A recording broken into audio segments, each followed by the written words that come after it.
Hello, everyone, and welcome to Soldiers of the Everyone's Wearing Hats. Just noticed that. Yep. I just have that head. Though. So, hello, welcome back. We missed you. Good to be back. We left on a bit of an emotional cliffhanger where we'll talk about it in a minute when I go over our patented recap, which Lindsay was so kind to write up again this week, and I'm very excited to read through it. In the meantime, Justin, do we have any channel announcements?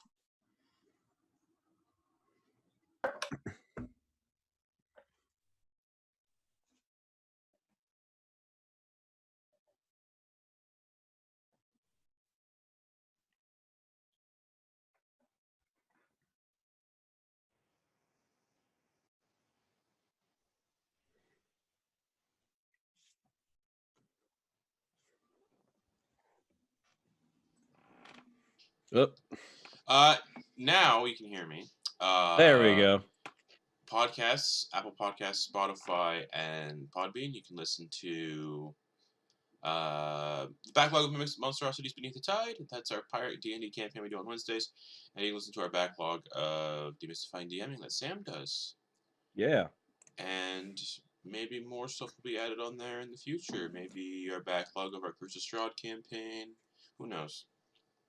Mm-hmm. It's and quarantine. For demystifying DMing, at some point I'll be adding a new podcast episode, but I haven't even prepped my lesson videos for tomorrow for work, so we'll see how that goes. Need to do that later today. Just improv. Yeah, sure. Well, I mean, like I pre-record the videos, so I basically do improv it, but then I just, pre-record it.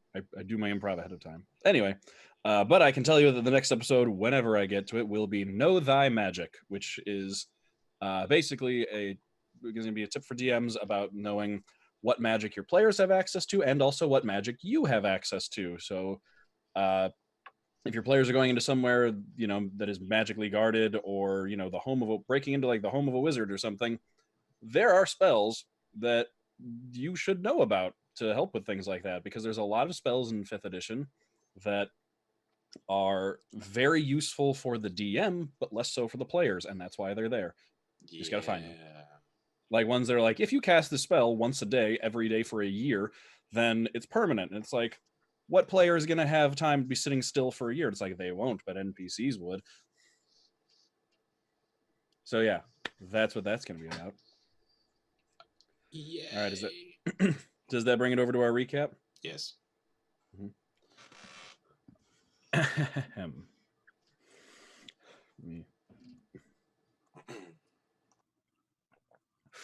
Sip of my bean juice here to get started. All right. I actually just That's so cute, Justin. Sup, fuckos, and welcome to Soldiers of the Lich Queen.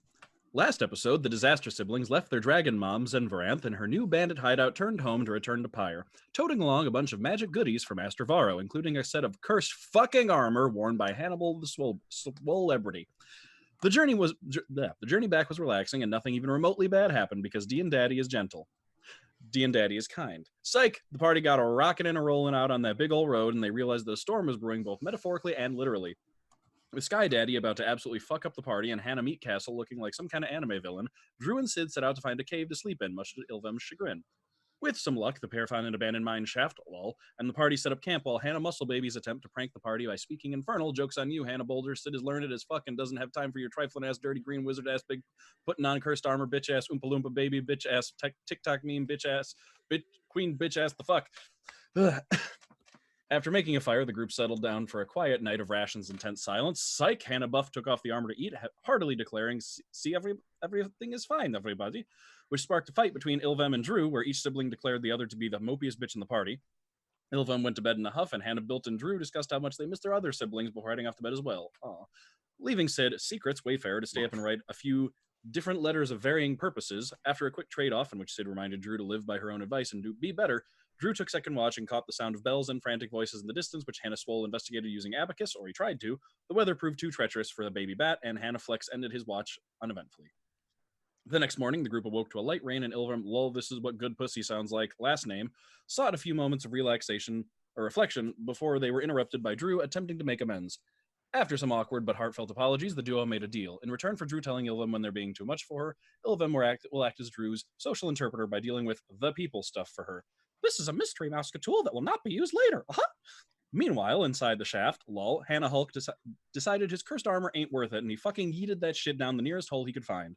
Unaware of this, Sid, I have feelings Wayfarer, held an A&E style intervention with Hannah I'm running out of synonyms for swole, reading him a letter he wrote the previous night about how he cares about Hannah help me and he believes in him and all sort of other gooey feel-good shit. Hannah, I've created a monster, put the letter in the bag of holding, and the pair shared the unsexiest of hugs before agreeing that tossing the cursed armor down a hole was the right sentiment, but it was best to get it back before it fell into the wrong hands. Alexa play, he a little confused, but he got spirit. With the help of Hannah, you see what I've become, new handy-dandy, sick and nasty magic meteor ring, the group retrieved the armor from the deep, long shaft, lol, and the party went back to Pyre. Psych! Remember those bells and frantic voices? Well, turns out a village got washed the fuck away during a storm, and the party discovered the town's miller floating face down, tits out, down the river. Sid, concerned by nature and constipated by design, Wayfarer led the party along the river to Mandrake Crossing, where Ilvum returned the body, and Sid signed the group up to take word of the carnage back to the Temple of the Silver Flame in Pyre. The rest of the traveling episode was uneventful, for real this time, and the group arrived in Pyre shortly after, immediately making their way to the temple where they met up with Sir Eagle and gave him the news that Mandrake Crossing was needed aid. Angel Daddy set about gathering resources, and Hannah, you see what I must do to survive, Drew, and Sid sought out Master Varro to give him back his good goods while Ilham returned to the Onyx Cat for some much-needed rest. After returning Master Varro's stolen items, Drew and Hannah live off of the Thesaurus, return to the Onyx Cat a few gold richer and safe in the knowledge that the cursed armor had no effect on our precious wizard baby. Cue D and Daddy wrapping Sid's backstory in barbed wire and hiding around a corner like a kid on Christmas. Back at the Onyx Cat, Ilvum and Drew were introduced to a handsome ambassador from Oralmar by the name of Irenian Navi, and the pair sat down to share dinner with the noble elf as his imposing bodyguard stood by. Sid arrived moments later, and seeing the scene unfolding before him, made his way upstairs to freshen up and revealed to Hannah, like a mere parasite, that the man who nearly killed him and the love of his life were downstairs. After Sid locked himself in the bathroom like a basic bitch on prom night, Hannah, the joke's over, it took it upon himself to investigate while Drew told Idrenian the story about how the party broke out of jail. Both Drew and Ilvum noticed that the bodyguard looked like he was being punched in the gut with every mention of Sid in danger, but before they could learn more, Hannah, you can go home now, came downstairs and tried to intimidate Idrenian and his bodyguard into revealing which of them nearly killed Sid. Drew, first things first, I'm the Feralist, last name, immediately jumped to Sid's defense, but Ilvum pulled the two away before they could throw down. Enter the birthday boy, except it's not your birthday, it's hell. With the situation de-escalated, Sid rounded the corner looking his hottest, and Drew immediately beelined to him while Ilvum met a fuckable bard with a fuckable accent from their own fuckably mysterious past. Ilvum and Marlos discussed history secrets and a little sexy something they referred to only as the Order, while Sid and Drew agreed on a plan to get Beriadan, the bodyguard, alone so Sid could speak with him. As the lights began to dim for the night's performances, Sid stealthed his way to the bar, while the Drew attempted to distract Renian. Spoiler alert, it didn't go well. Sid was able to rush over and save face before anyone got absolutely unfuckably bodied, and Ilvum used their fancy little music stick, that's flute for the uninitiated, and an expensive bottle of wine to further kiss ass in an attempt to appease Ambassador Fuckface. The night ended with Sid in tears, bolstered by his siblings' desire to protect and fight for him, and broken by his longing for his would-be lover Beriadan. Cue Sid getting absolutely smashed. Let's play some D&D. Wow, that was a long one. You did so good. I'm so proud of you. Thank you. I am so happy that you did a Mickey Mouse voice. Oh, of course. I can't wait to get sued. Oh God. For what money? For what money, Justin? True. All right. Sorry, I'm just going back to the comments. I'm having a stroke, right? Honestly, that one was pretty tame. Maybe some other ones. I don't know how I feel about having to refer to myself as D and Daddy that many times in a row, but you know. Yes. I'm the DM. I can seek retribution in my own way. Anywho. Oh no. Please. Embrace it. Be a daddy. Please. Embrace it. We all just like pick up our drinks and Justin's is a Capri Sun. It's a Kool-Aid Jammer. No, it's a Kool-Aid Jammer. Kool-Aid That's Jammer. right. I forgot. I'm sorry. And Justin only drinks Kool-Aid Jammer. Swine. And beer. Oh, well. That's such a powerful combination. Okay. So, y'all are still in the Onyx Cat. It is late at night. Who went upstairs again? Hannah Buff. Hannah Buff is upstairs in the room. Hannah Everybody else Montana. is yes. That's got to go in the next recap. Lindsay like Def- taking notes. Yeah. All right. Write that down. As clearly we were running out of things to call Hannibal during that one. There are only so many synonyms for swole, guys. Hannah, I've created a monster. Okay. Love it. So, Irenian and Beriadan left. Irenian appeared to be just happy as a clam with this whole situation. Just all of the all of the drama and everything just seemed to just tickle him to no end, and he was having the best time. But he decided to leave before anyone made too much of an ass of themselves. His words, not mine. Leaving everybody in the main room of the Onyx Cat as the evening is ending and the performances are beginning to wind down. Also, Ilvem's bard friend Marlos went off to bed as well after Ilvem's performance, leaving 3 of our disaster siblings sitting in the tap room, which is where we're going to pick up. Yeah. Sid's gonna head and get some shots. Okay. This is the plan. All right. Just going up to the bar, grabbing some shots. All right. Are you looking for when it comes to what is going into those shot glasses? Are you looking for good, strong, cheap? What are we looking for here? Sid is just going to go up to it's Quinwar, right? Yeah. Mm-hmm. Go up to Quinwar, gesture to his been crying, and it is very apparent. And he's be all like, I need something to fix this. Oh dear. Well, are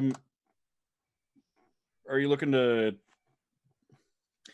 be happier or just not remember it in the morning? Second one.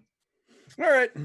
He goes over into the back and comes back with he comes back with 4 like a row of 4 shot glasses. He doesn't know that Hannibal went upstairs, and he knows all of you, so he just sits out the 4 of some like very dark amber liquid and just goes, here you go, just call this one on the house. Thanks. And he's gonna down one and then take the other 3 back to the table. Okay. Sid returns with 3 shots. Mm-hmm. These are all for me. Sorry, did you guys want anything? For real. Sid returns back But to the like table. he'll take one and like sort of just No, thank Yeah. you. Gross. that's what I down the other one. Drew, you want one? No, I'm fine. Down the other one. Down the last. Make me a Constitution saving throw really quick. Hell yeah. I will absolutely do that. Just 4 shots in a row. Not good, and I'm okay with that.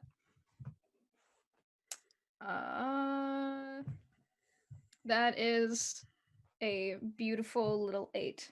Oh yeah. Oh no, Sid. Yeah. Sid gets to Sid, you finish the 3rd one, and it's like you feel that like, like, that moment when like the back of the throat wants to rebel and like does not want anything else. So like the 4, you're kind of so it's more like 1. It's like you did the one at the bar, and then you come to 1, 2, and then you're like. And the 2 of Maybe you just shouldn't do that one. Well, it's more of the like you want to, but your body is just it's like your body refuses to put the glass near your face. And Drew and Ilvim, you can just see the brakes go on and it starts to sway slightly as he's staring at this glass. Just like snatch that one and do it, and then like hand it back and be like, "There, you did it. Yeah, good job." Yeah, it is nasty. Love it. So that was wacky, huh? Mm-hmm. Yeah, maybe you should just go to bed now.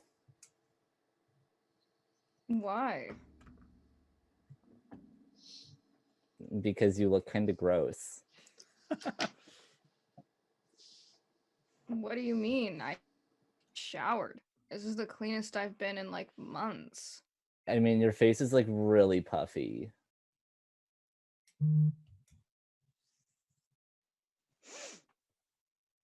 Oh, you're probably right.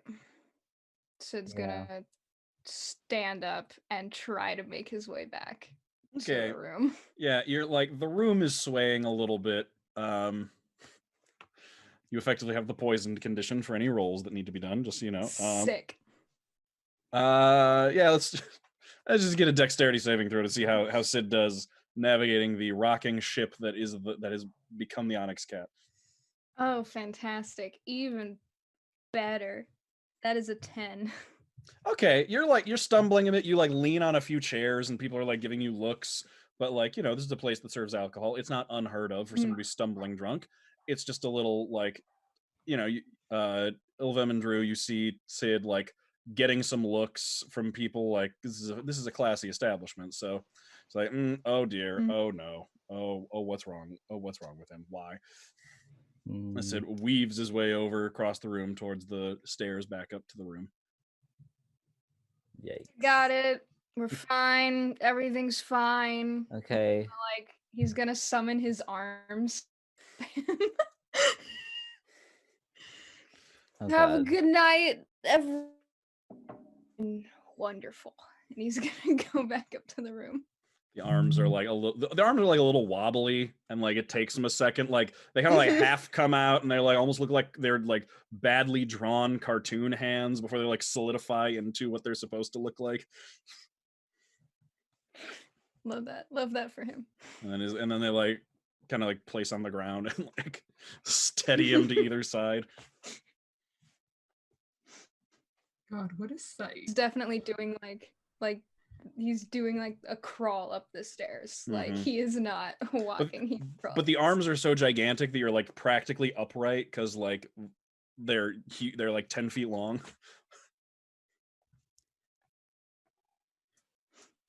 It's a good time. Love It's a good that. time that we have. Yep.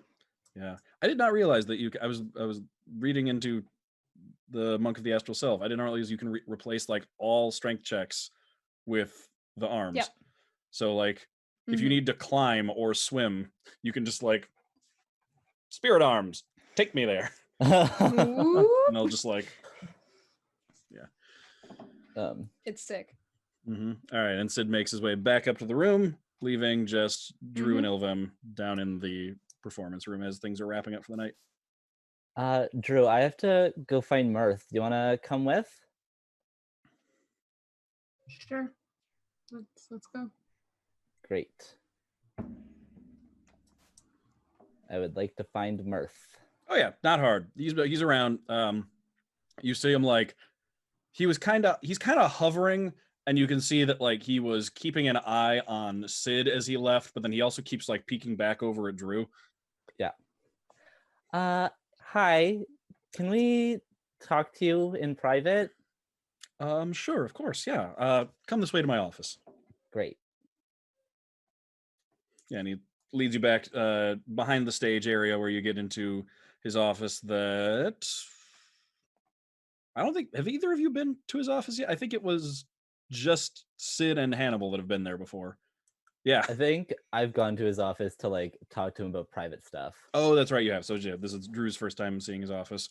Lined with bookshelves, very nice, comfy furniture.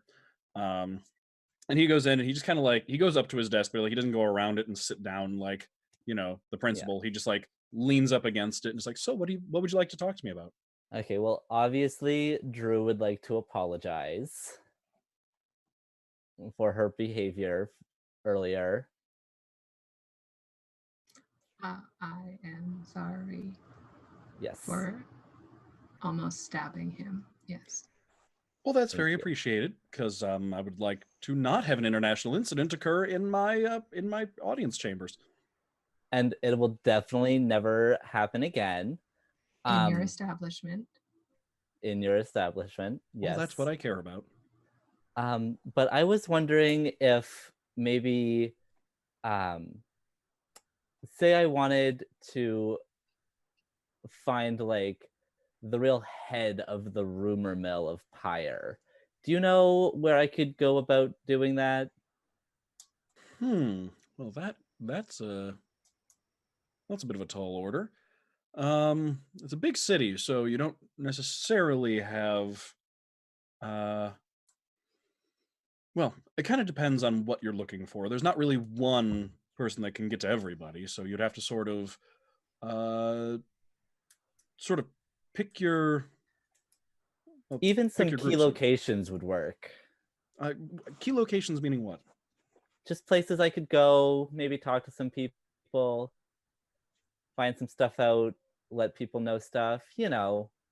Well, what sort of people and what sort of stuff? It's a very big city, so there's not necessarily one place where you can learn about everything. Okay. People who work at the temple are going to be different than sailors and different than the nobility. Okay. Well, I guess I really need to be put into contact with more bards so that we can hit various taverns for the general public, you know? All right. Um and then yeah, I guess probably being able to get some rumors flowing through the nobility would be kind of in line with my goals. Well, all right.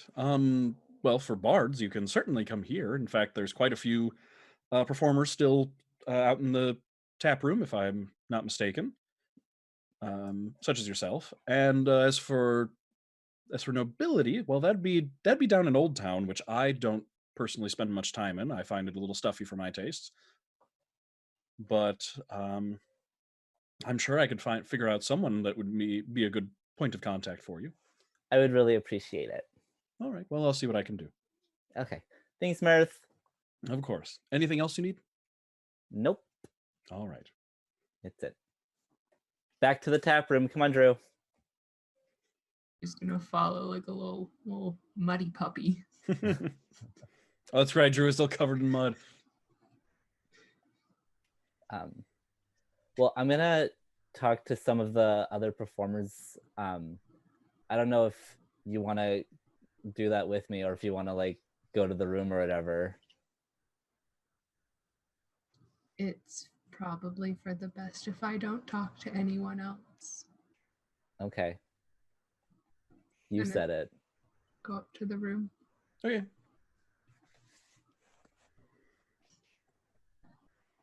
All right. Okay. So that just leaves Ilvem down in the tap room. It's getting late at this point, so people are starting to like filter out, but you can definitely see places where like some of the musicians and people you recognize from the performances earlier are hanging out together and, having some last drinks of the night. Okay. I'm gonna like go over to like a little group of them Mm-hmm. and just be like, "Hey, how's everybody doing? Great performances tonight." Oh, hey. Oh, yeah, you did that the flute performance. That was really good. I did. Thank you. Yeah. Did you see the guy I dedicated it to? Yeah. Ambassador or something. Yeah, they all know Yeah. like ambassador. Yeah, I think he was Yeah. the elf guy. Yeah. Yeah, it's like it's so wacky. Because he's that hot, right? And yet he has never once gotten laid. Not a single time. Can you believe Really? it? Yeah, you didn't hear it from me, but not a single time. Yeah. Make me a persuasion check. Not that one. Oh fuck. That's never good. 24. Oh. Okay. Yeah, they're like, wow, really? That Yeah. seems. I guess I And can not see for it. not for lack of trying either. He's just Really? yeah, he tries and he just gets curved constantly. It's really quite sad. Wow. I also heard, and okay, you did not hear this from me, but I did hear that he got his ass kicked by a 13-year-old once. And like that might be part of the reason why, but I don't know. Well, like, was he also 13 or? No, he was like fully an adult. What? All right, Yeah. another persuasion check.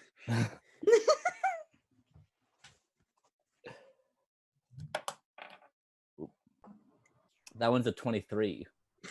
I'm like, wow, what a punk. I mean, no wonder Yeah. he has that bodyguard with him all the time, sticking to him like glue. If a 13-year-old can kick his ass, like, Yeah, it was super embarrassing. And yeah, he definitely like doesn't want people to know. So like you definitely didn't hear it from me. But like, you know, if anybody asks, now you know. okay, all right, okay. There's like probably like 8 of them sitting around like a couple of booths over on one side now. I'm like, okay, all right, thanks. What was your name again?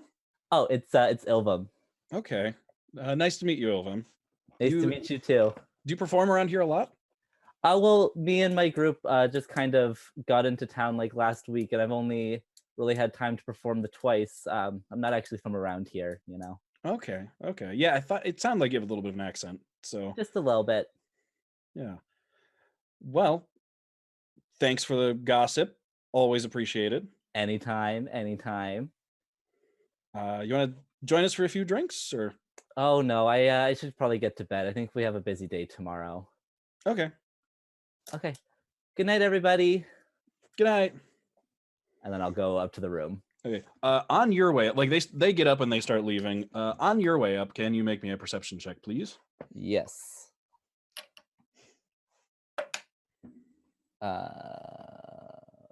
Perception. It's a 12. Okay. All right. Oh wait, no, it is a 13. Sorry. Okay. As they're leaving, you notice like it's like very late at night. It's like nearing up closing time. Like you can see that like Quinwar and some of the other staff are like starting to clean up. And you see a couple of people like come in at the last minute and start sitting down. And a couple of them, they look familiar, but you can't really place why. I don't like that.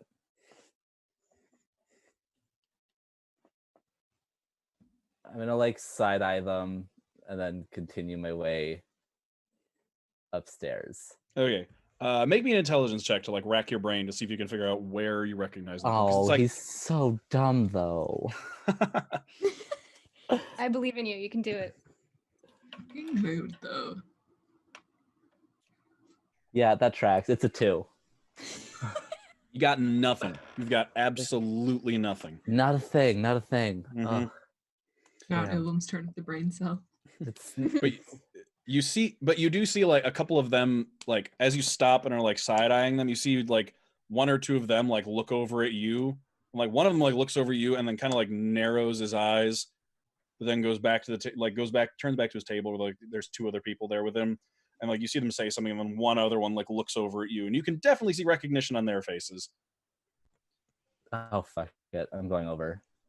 Okay. Hi, I'm Ilvum. Hi. How's it going? You see, they're just like wearing workers' clothes, like they all like a couple of them brought in like almost like longshoremen's duffel bags that looks like they could have just gotten off a boat, basically. What's new with you guys? Oh, not a lot. Recently out of work, coming in for a drink. Huh. Okay. Well, tell Quinwar your next round's on me. And I'll like pat the table and go upstairs. Nice. As you're leaving, you hear one of them say, you hear one of them mutter something like, well, guess he found another bar to perform at. I also don't have the brain cell. I don't know who these people are. All right, so you head upstairs. Yeah. All right, you get up to the room. What is everybody? Did like everyone just go to bed, or is anyone still up? Sid. What's been going on up in the room? Sid probably entered the room, like really,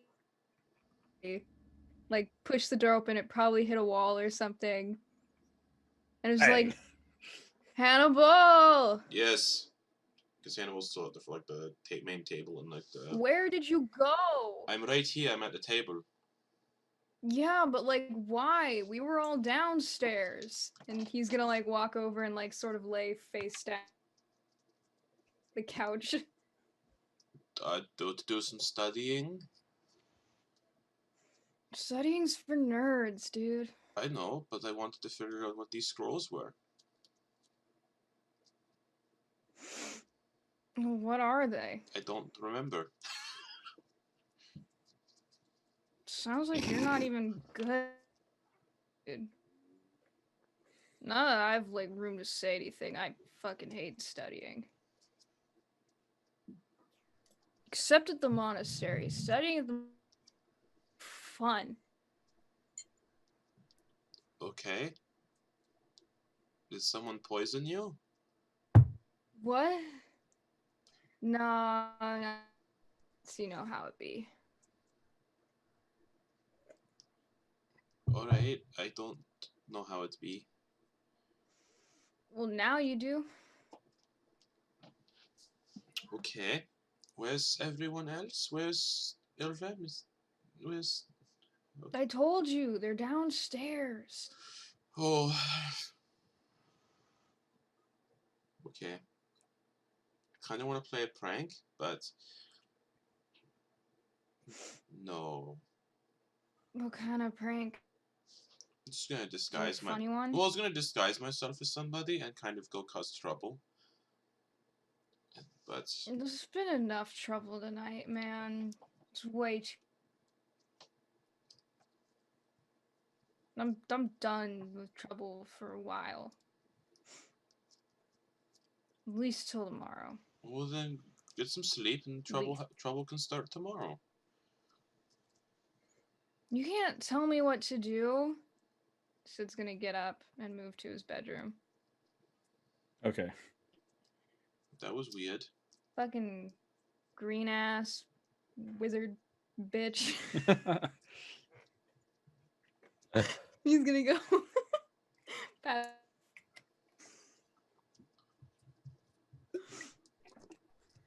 Okay.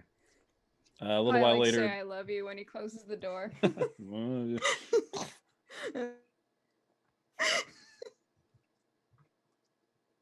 All right. That will make it then. Drusilla comes up. Comes in through the door a little while later. Hello, Drusilla. Did Sid make it up here? I think they... you could say yes. What do you mean by that? It was a version of Sid. Oh, God. Is Ilham gonna be like this? Like, they all drank something, and Sid had a lot of it. It's almost like they can't handle it. Little babies.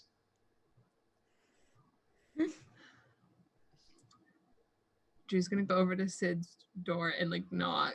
Real quick, does Hannibal have experience with alcohol? He does, but he doesn't like to drink it because it messes with his mind. Okay. Did Hannibal have like a teenage rebellious phase where, like, in his chemistry lab, he like made ethanol and just like got wasted? Definitely. Love it. Knock, knock on Sid's door. Is Sid still conscious? Come in. Is the door locked? It's unlocked. Okay. She'll open the door and peek her head and be like, "Hey, you okay? Oh, hey, I'm fine. Do you need anything?"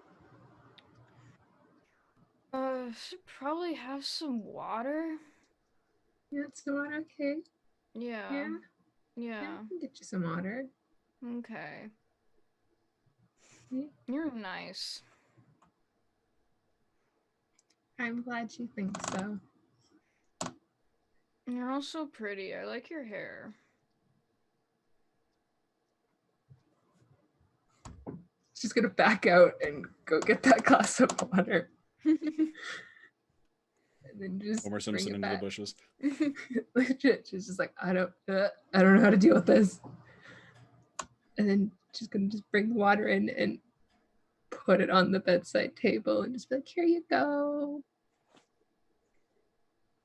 Here you go. He's absolutely out. Pat on the head, just okay. And then get out of there and close the door and just like, I hope he's feeling good tomorrow. Yeah. Don't think so. Oh. I'm gonna turn in for the night. Alright. See ya. Bye. And she's just gonna go to her room and just sit. Okay.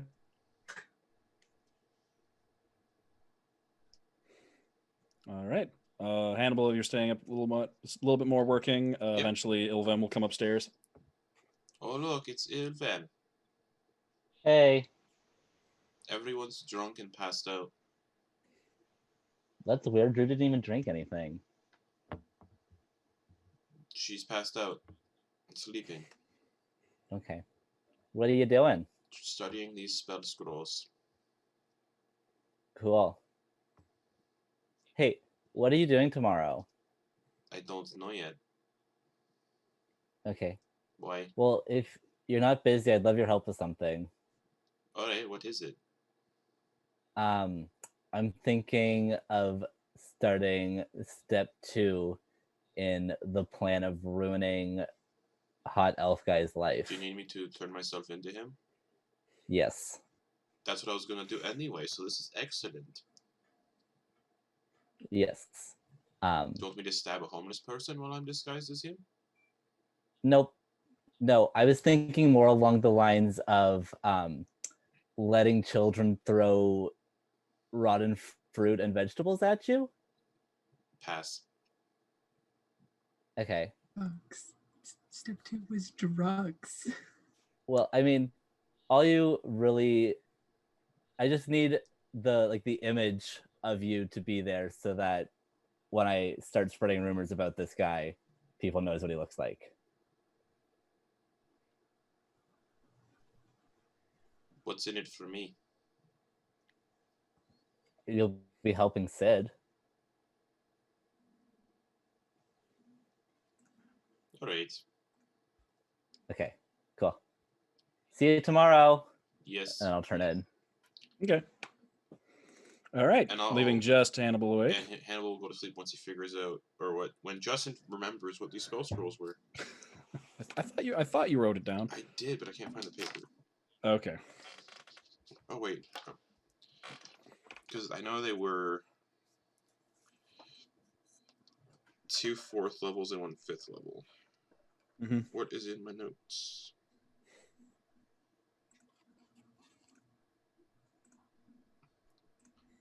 Forgot to save my notes. All right. Well, in the meantime, we'll figure that out later. Sweet. But in the meantime, you can all head to bed and wake up in the morning after a long rest. Woo. All right. So y'all wake up in the morning. Sid, you don't feel great. Yeah, figured. Mm-hmm. Yeah. Sid's going to A little bit of a wake up in headache, the queasy morning. stomach. He's going to sip the glass of water, and usually he's the first person like up and ready for the day, but today he will be the last person. He's going to take his sweet time, and he's also going to spend a bit of the morning writing a few more of varying purposes. Okay. All right. So Sid gets up. Do you do that in your room, or do you come out into the living room to do that? He writes the letters in his room. Yeah. Okay. All right. Everybody else, you are awake and up as the day begins. I'll just be in the main room having some brekkie. Okay. Same. Me as well. Okay. So everybody else is just out in the main room having breakfast. Everyone else feels great. You're doing absolutely fine. Stashing bread in the pocket. This is why I don't. In case we find any rats. This is why I don't imbibe. Do you think Sid's maybe still crying in his room? Most likely, we should let them do that. Yeah. I don't hear any crying. Maybe he's a silent crier. Maybe there's just like tears streaming down his face right now. Maybe there's just no more tears left to be had. Or Oh, maybe that's he's also a still good asleep. possibility. Maybe he's still asleep. The one time I had a rival in my lab, and I would purposely go out of my way to make them cry. To learn their weaknesses, to exploit them. So I could be the better, artificer. Sure. Sure thing. You can learn a lot from people's tears. That's true. Also, I think I could use them as spell components. So I thought about it a little bit last night, and I actually don't think we can enact step 2 of the plan just yet. But soon. I'll let you know when I need you to turn into him. I eagerly Crunch. await to have your permission. I'm so sick of talking to you fuckheads. And then I'm gonna go downstairs. Okay. All right, you go downstairs. Drew and Hannibal, you're still up eating breakfast. Sid, you probably finish up writing the letters at some point as they're finishing up breakfast. Mm-hmm. Sid's going to Stabbed leave. him instead of the ambassador. Sid's going to leave and sort of like eyes squinted, and is just gonna be like, Oh, hello, Sid. Morning. Oh my god, please be quiet. Just take it. You're here. I need you to be here right now. What? Sound, it hurts. Everything hurts. Does anyone have something greasy? Something for me to Oh, yes. eat? 1 second. And I start digging through my bag of holding. Just a moment. It'll take just a second. Are you looking for anything specific? Need something to eat. Something like greasy, like I don't know, something fried. I need greasy food. I had unidentified slime. That's not at all what I mean. This is gonna look over breakfast. You see. Yeah, there's probably like some bacon and sausage and stuff left over. Sick. Sid's gonna sit down and full of it. Okay, Sid just sits down, just scarfing down greasy sausage and bacon. Hell yeah. I always found when I was young, and I was making my own alcohol in the lab, and if I was experimenting too much, I found out that more made it better.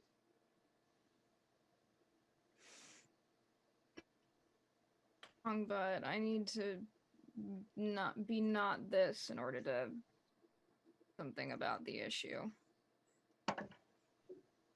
Drinking's fun once in a while, but not all the time. Okay. Where's Ilvum?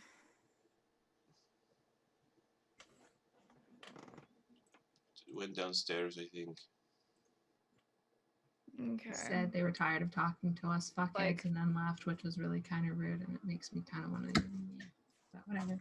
Oh, I'll have a talk with them. We need to come up with a plan or something. And Sid's gonna like go to the washroom, some bacon hanging out of his mouth, to go kind of refresh a little bit before heading downstairs to go find Ilvum. Okay. All right. And everybody else stay. The other two of you stay upstairs, or do you eventually go down with Sid? Eventually. Okay. All right. Eventually, everyone makes their way down. Sid gets down there first. So, Sid, you get down to the main room where you find Ilvem. What's Ilvem doing? Ilvem's just sitting at a table, kind of like absentmindedly staring off into space while like just like hand drumming the table a bit. All right. So, Sid, you come down and see this. Sid chair next to you, just holding some like sausage and bacon in his thing. That's really gross. Hey, it helps. Don't judge me. Yeah, you're looking pretty rough overall. Yeah, but I did some things this morning that'll hopefully help with this whole situation. That's good. So, how are you feeling? Oh, I'm fine. Yeah. So, what's the plan? Well, I started it last night. Um, a bunch of the performers who perform here now wholeheartedly believe that he is a loser virgin who got his ass kicked by a 13-year-old. And then I was thinking of heading down to Old Town sometime soon and see if I can start ravaging his reputation through political means. And then I was also thinking of just like getting a bunch of kids to make fun of him, you know, just like street kids. And that's what I've got so far. Awesome. Well, I have, and Sid's going to take out 2 letters, both written finely, one addressed to his mother and the other addressed to the heads of the house, Wayfarer, his grandma and grandpa. At these, because if I know fucking prick, he is probably gonna crap anyway, even though we smoothed things over pretty fantastically last night. So I need to send word out to my mom that he might try something. And then this is for my grandparents. I'm hoping that maybe they can get involved with helping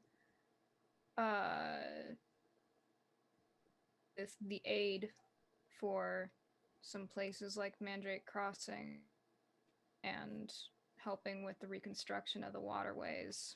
Maybe boost the name a little bit to help offset fucking it. It's smart. Well, I mean, it's what I was raised to do. I might as well put all that garbage training to work, right? I mean, I don't know if it's garbage training, but I think it's definitely smart to put it to work now. Yeah. So we'll need to stop by the post office today. And then Old Town, you said? Yeah, I have to see if Mirth has a contact down there. If You not, I think might just have to form my way. You think your bard friend that we met last night might be able to help? I'm not quite at a place where I can call on favors yet. Okay. That's fair. So. Yeah. Well, look at us. We have a plan and everything. I was also thinking, you know, if you wanted to just like get this over with quickly, that I could probably seduce the guy and then just dispatch him quietly in his own quarters. I could make it look like an accident. Let's keep that for. Not that I don't trust you to do exactly as you said, but oh no, it's weird playing this game, but I want to play it, and I want to play it right for once. Well, then you have me in your corner. I appreciate it. And I mean, I don't know a whole bunch of dirt on the House of Navy, but I know at least a little something on Adherion. Aside from him, almost killing me. No, that didn't happen, Sid. He Oh. got his ass kicked by a 13-year-old, and he's a virgin. God, it's like you're not even paying attention. You're right. My badness. But you wanna know what? The whole virgin thing might actually be true. I have no idea. I do know that he was like desperately in love with my mom at one point.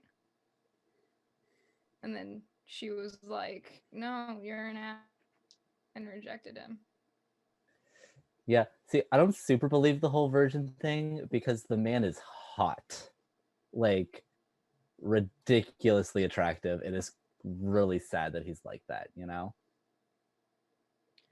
But at what point does like being hot and like being an asshole, like they're both pretty level. Like he's about as much of a prick as he is hot. So like do they cancel each other out?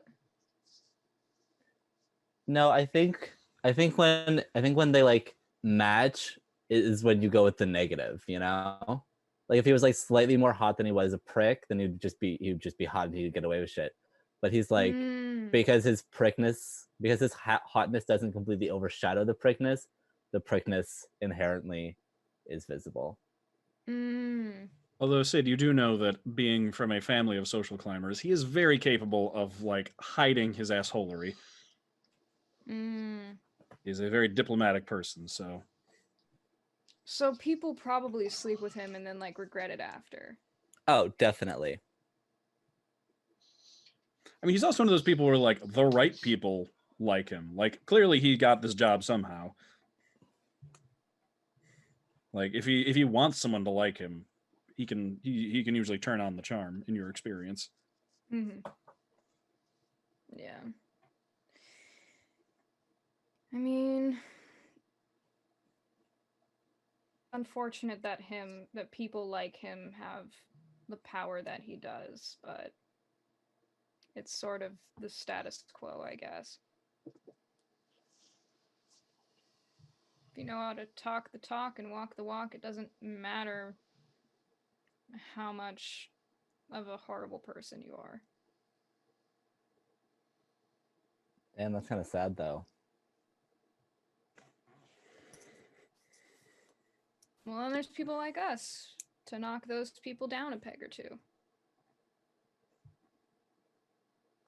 I don't know if we should really be like comparing ourselves to each other, you know?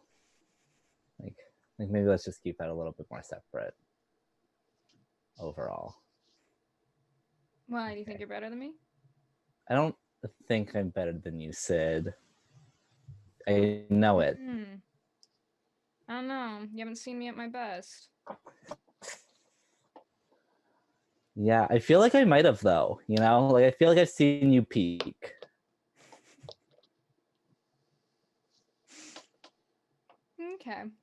Okay. As you two are sitting there, Remember this conversation for later. As you're sitting there, and Quinmore comes over and says, "Oh, hey there, good morning. How are you feeling?" Hey, you got something to help with that? Well, we've it's a little pricey, but we've got a magical solution we get from another tavern in town. Be about 20 gold pieces, but it'll fix you up real quick. I appreciate the offer, but I think I'm gonna let this headache teach me a lesson. All right. Well, gonna get you some coffee then? Sure. All right. Coffee would be nice, thank you. You'll go off and get some coffee. And around this time is probably when Drew and Hannibal make their way downstairs. Sure. Okay. Drew is less covered in mud now. Didn't really wash, just kind of like rubbed it off on the balcony. Yeah, let it dry and then just went. All right, we're good. Someone outside just looks up, there's just a cloud of dust descending from the second floor balcony. Love it.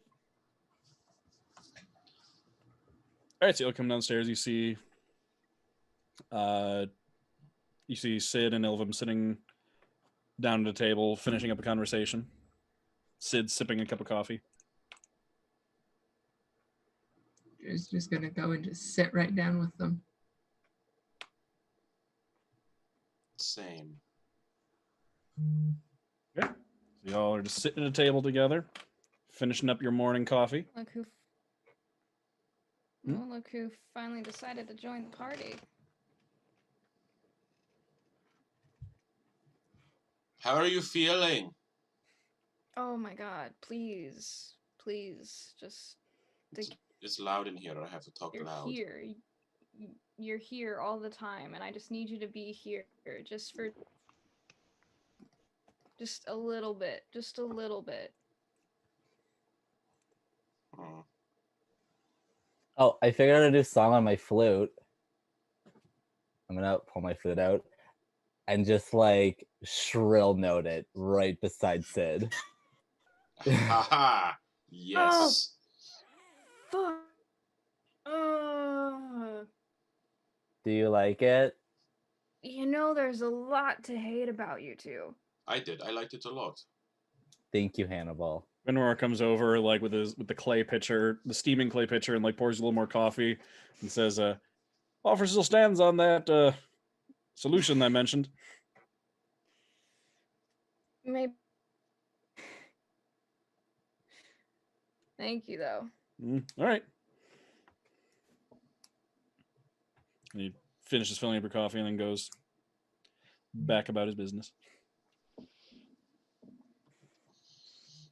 Well, it seems that we have some errands that we need to get up to today. I have to stop by the post office. Ilvum wanted to hit up Old Town. Is it Old Town? I think so, yeah. Ow. So. Anyone else have anything they want to do today?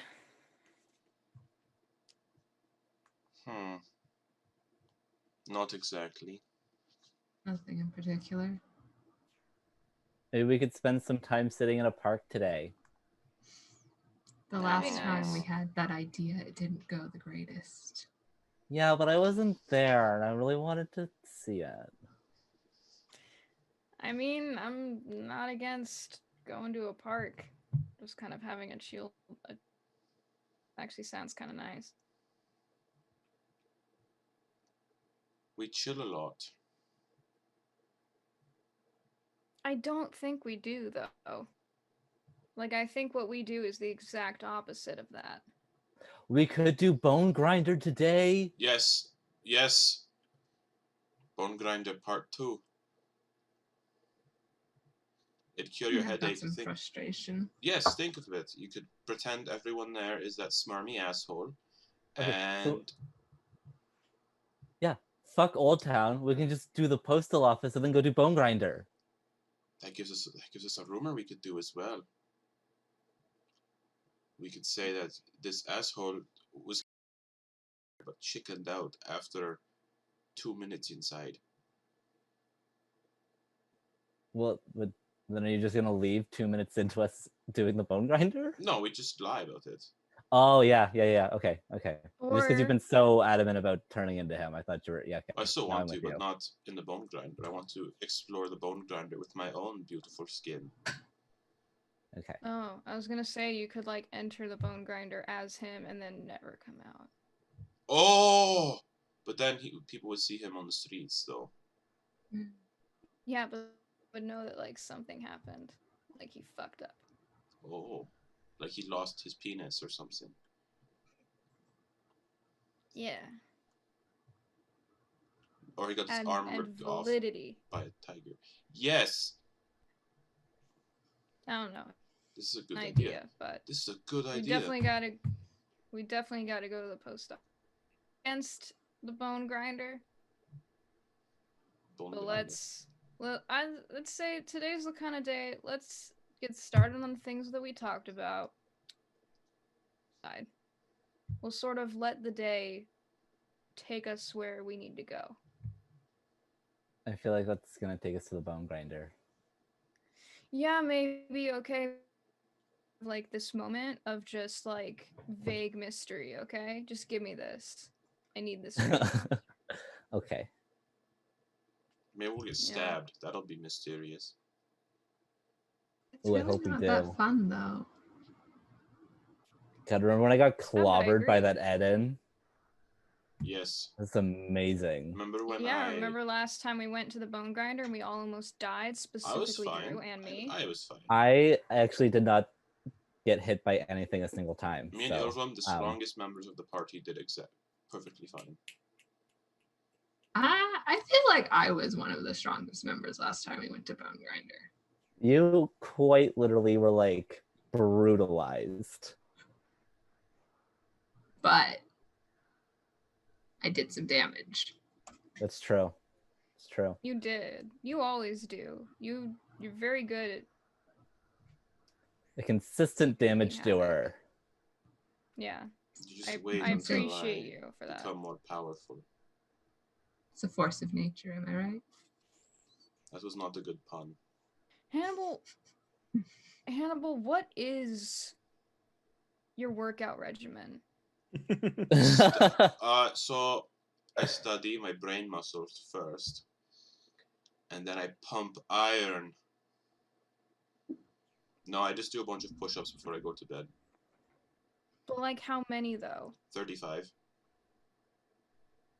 And then I do 35 more when I wake up. So I do 70 a day. That's stupid. Thank you. Since like I had to do so many more push-ups at the monastery and I have nothing to show for it. I also make my own protein shakes.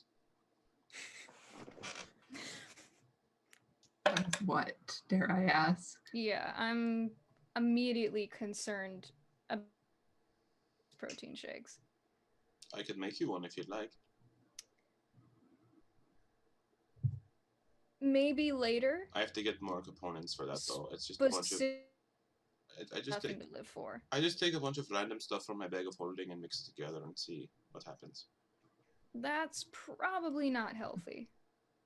Gross. I like to live dangerously. I still have toenails in here. I have yet to see what the culinary uses are for giant toenails. So, post office. Yeah, where is that? I don't know. Is Mirth around? Yeah, Mirth's around. They kind of like wave. Good morning. How are we feeling? Not great, but that's to be expected. How can I help you? Do you know where the nearest post office is? I have some important letters to send out. Well, unfortunately, I've heard of such a thing, but centralized postal system has not made its way to the Arclight Covenant yet. So, if you'd... You've been sitting on that since we mentioned it. Yes, I have. It's like there's no postal service in this medieval society.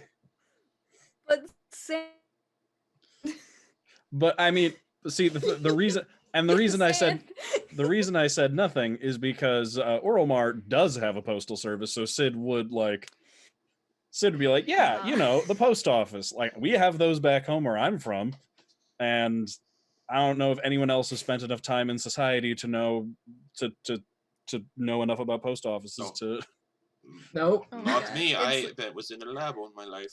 Yeah. It's like that. It's like that scene in Castlevania where it's all like, yeah, he's the only person who knows what toilet paper is. What the fuck is toilet paper?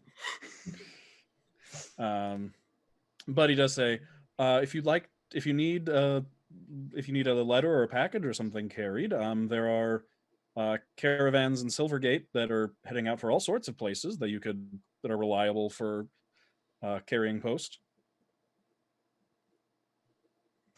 All right. Where is Silvergate? Drew and Hannibal would know that's the easternmost section of town that you actually just came through it on your way back into town. That's basically the merchant and commerce section of town. Is that where we robbed the bank? No, you robbed the bank in Midtown. Silvergate is where the inn is that you're no longer welcome in because you covered yeah. the tap room in poop. That was me. Mm-hmm. Close to Bonegrinder. No, Bonegrinder is on Bakir's Walk, which is the riverfront district, which is like dead center. Drusilla and I know where that is, that district. Here, let me share the map in the Twitch chat again, just so everybody's got it. I barely know the streets in my own town. Like, Mm-hmm. Oh my god. Hey, chat, if you want to know what the city looks like, Hi, Chad. there it is. Hi, chat. How are you, chat? Hi, chat. And everybody else, if you're on Twitch, can go and click on that and open it so you can see what the city looks like. Share it on Discord too. Oh boy. Okay, and where are we currently? Currently, you are in the Barricades, which is the northernmost section, which is the entertainment district. Probably like right about you're like right up between the A and the L on the word Barricades. Okay. Okay. Mhm. All right. And Then this is actually a map that or Hannibal has that was drawn for them by their first emperor. That doesn't like us anymore. Yep. love it. All right, then to Silvergate we go. All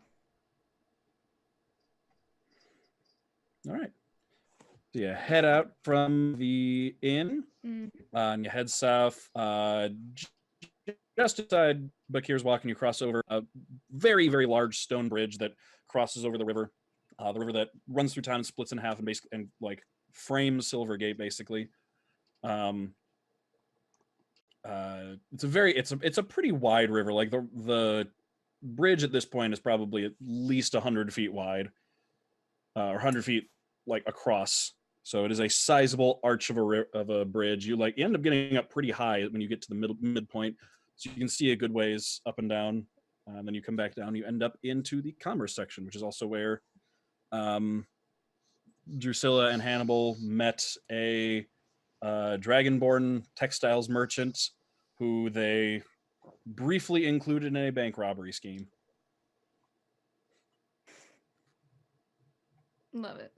Love that. And yeah, you come into this section of town and it is very busy and bustling. This is where a lot of the traffic in and out of the city comes from. It's the largest gate in the city, so you pass through here a few times in and out of the city. The largest road and the main thoroughfare of the city starts at Silvergate, like the gate on the eastern side, and runs all the way up to the palace and along the riverfront. So you've taken that road pretty often. So you basically just get to that road and just follow it along. And there's shops and stalls and markets and all sorts of places. This is also where the armor merchant and the leather worker and the hat merchant and all those people are. So lots of open market squares and things and gatherings, and you can see wagons and carts and farmers coming in to sell their vegetables and goods and stuff being brought in and out of the city. Pretty much all goods and commerce that comes into the city by land comes through this district. Sick. And we'll try to find a caravan or someone either through or to Oromar. Okay. You can ask around a little bit. I won't make you roll for it, but it just takes a little bit of asking and talking to people. People are pretty forthright with information about this stuff. It seems like it's pretty common to ask, like, hey, is there a caravan heading this way? So you ask around, and eventually you're directed to kind of like off to the side, little almost like courtyard. Like it's a fairly narrow street that runs between two buildings that then opens up into a more grassy courtyard where you can see basically like a train of wagons kind of like looped around the inside of it. Looks like they're resupplying, selling something. It's pretty much just mostly parked, and you can see a relatively few number of people scattered around, sitting down. You can see mostly caravan guards waiting, and the majority of the people here are tabaxi. Hmm. Sick. Mm-hmm. Are there any tabaxi currently like celebrating the return of their children? No. Trying to think What who you would. talking Sid would probably be the most well versed in knowledge of like politics and other things on this side of the ocean. So Sid would probably be the one that knows that the officials of the Arclight Covenant are 2 human nations, 1 hobgoblin nation, and Tabaxi nation. So 4 countries that form up kind of this like conglomeration of countries. The Tabaxi nation was basically did not exist prior to like the establishment of this religious collective. And Tabaxi are, especially in this region, very nomadic and tend to just like move around. They have some villages that they stop in at and like, you know, keep for resupplying and stuff. But generally, many Tabaxi in this region spend a lot of their life moving and traveling. But uh, in part of the founding of this collection of countries and the religious origins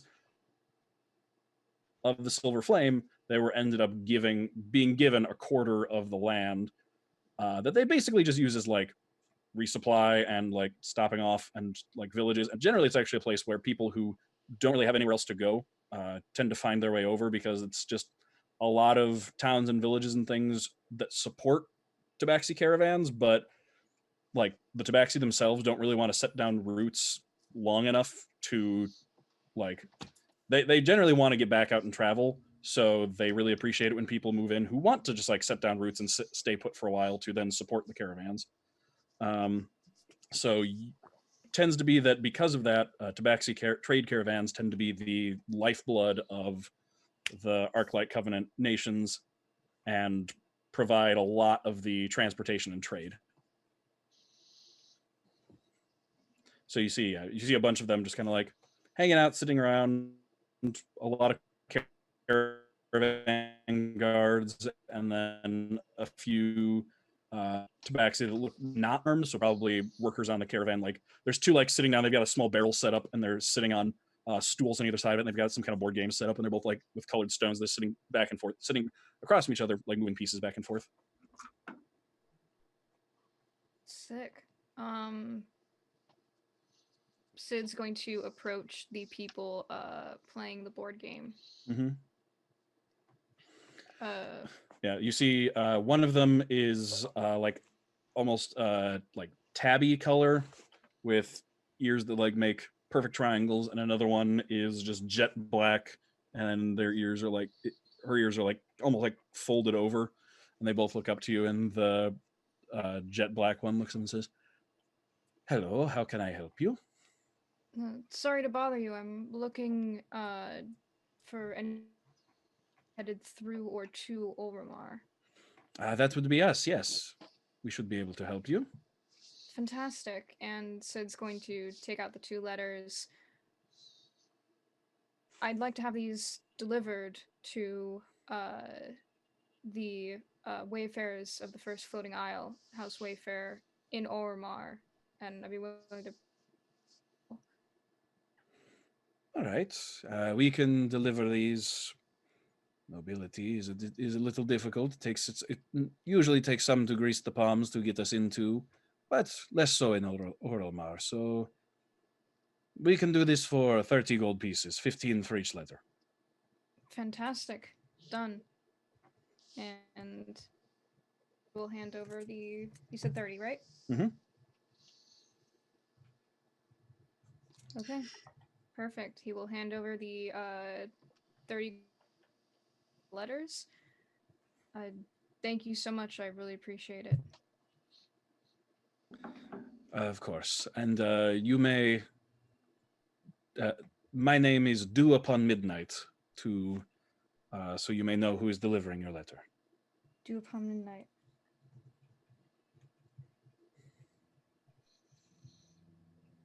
Well, fantastic. Thank you. And so it's gonna hold out his hand to Mm. shake. Yeah, reaches out and shakes your hand. But she reaches out and shakes your hand back.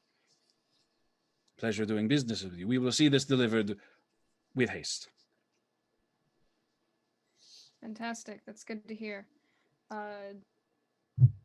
Thank you for your time. Enjoy your game. Thank you for your business.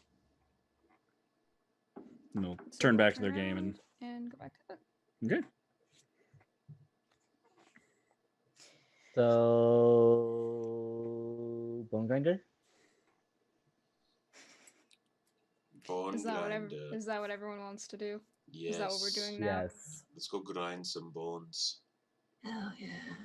Though also, just as like a quick little note, some people came into the bar last night who like very clearly recognized me, but I have no idea who they are. So that may or may not cause some trouble down the road just to keep everybody updated. Wouldn't it be funny if it was those mercenaries that we pissed off? Did I piss them off though? I think we all did. I think I got away pretty scot-free. What did they look like? Well, they just look like people. Okay, well, we will Look out for keep an people. eye out then. Keep an eye out for people. Yep. Okay. Y'all heading towards? Or are you heading towards the bone grinder then? Oh yeah. Yes. Before we head into the bone grinder, I think it would behoove us get a hold of some healing potions. Behoove. I don't have does that mean? hooves. Sorry, I can have hooves if I I want. can. I have heal. I can heal people. I am also like optimized for healing. It's kind Yeah, of my whole but deal. last time in, 2 of us almost died. But you didn't. Yeah, but I'm just saying it might be nice to have a little something extra on us just in.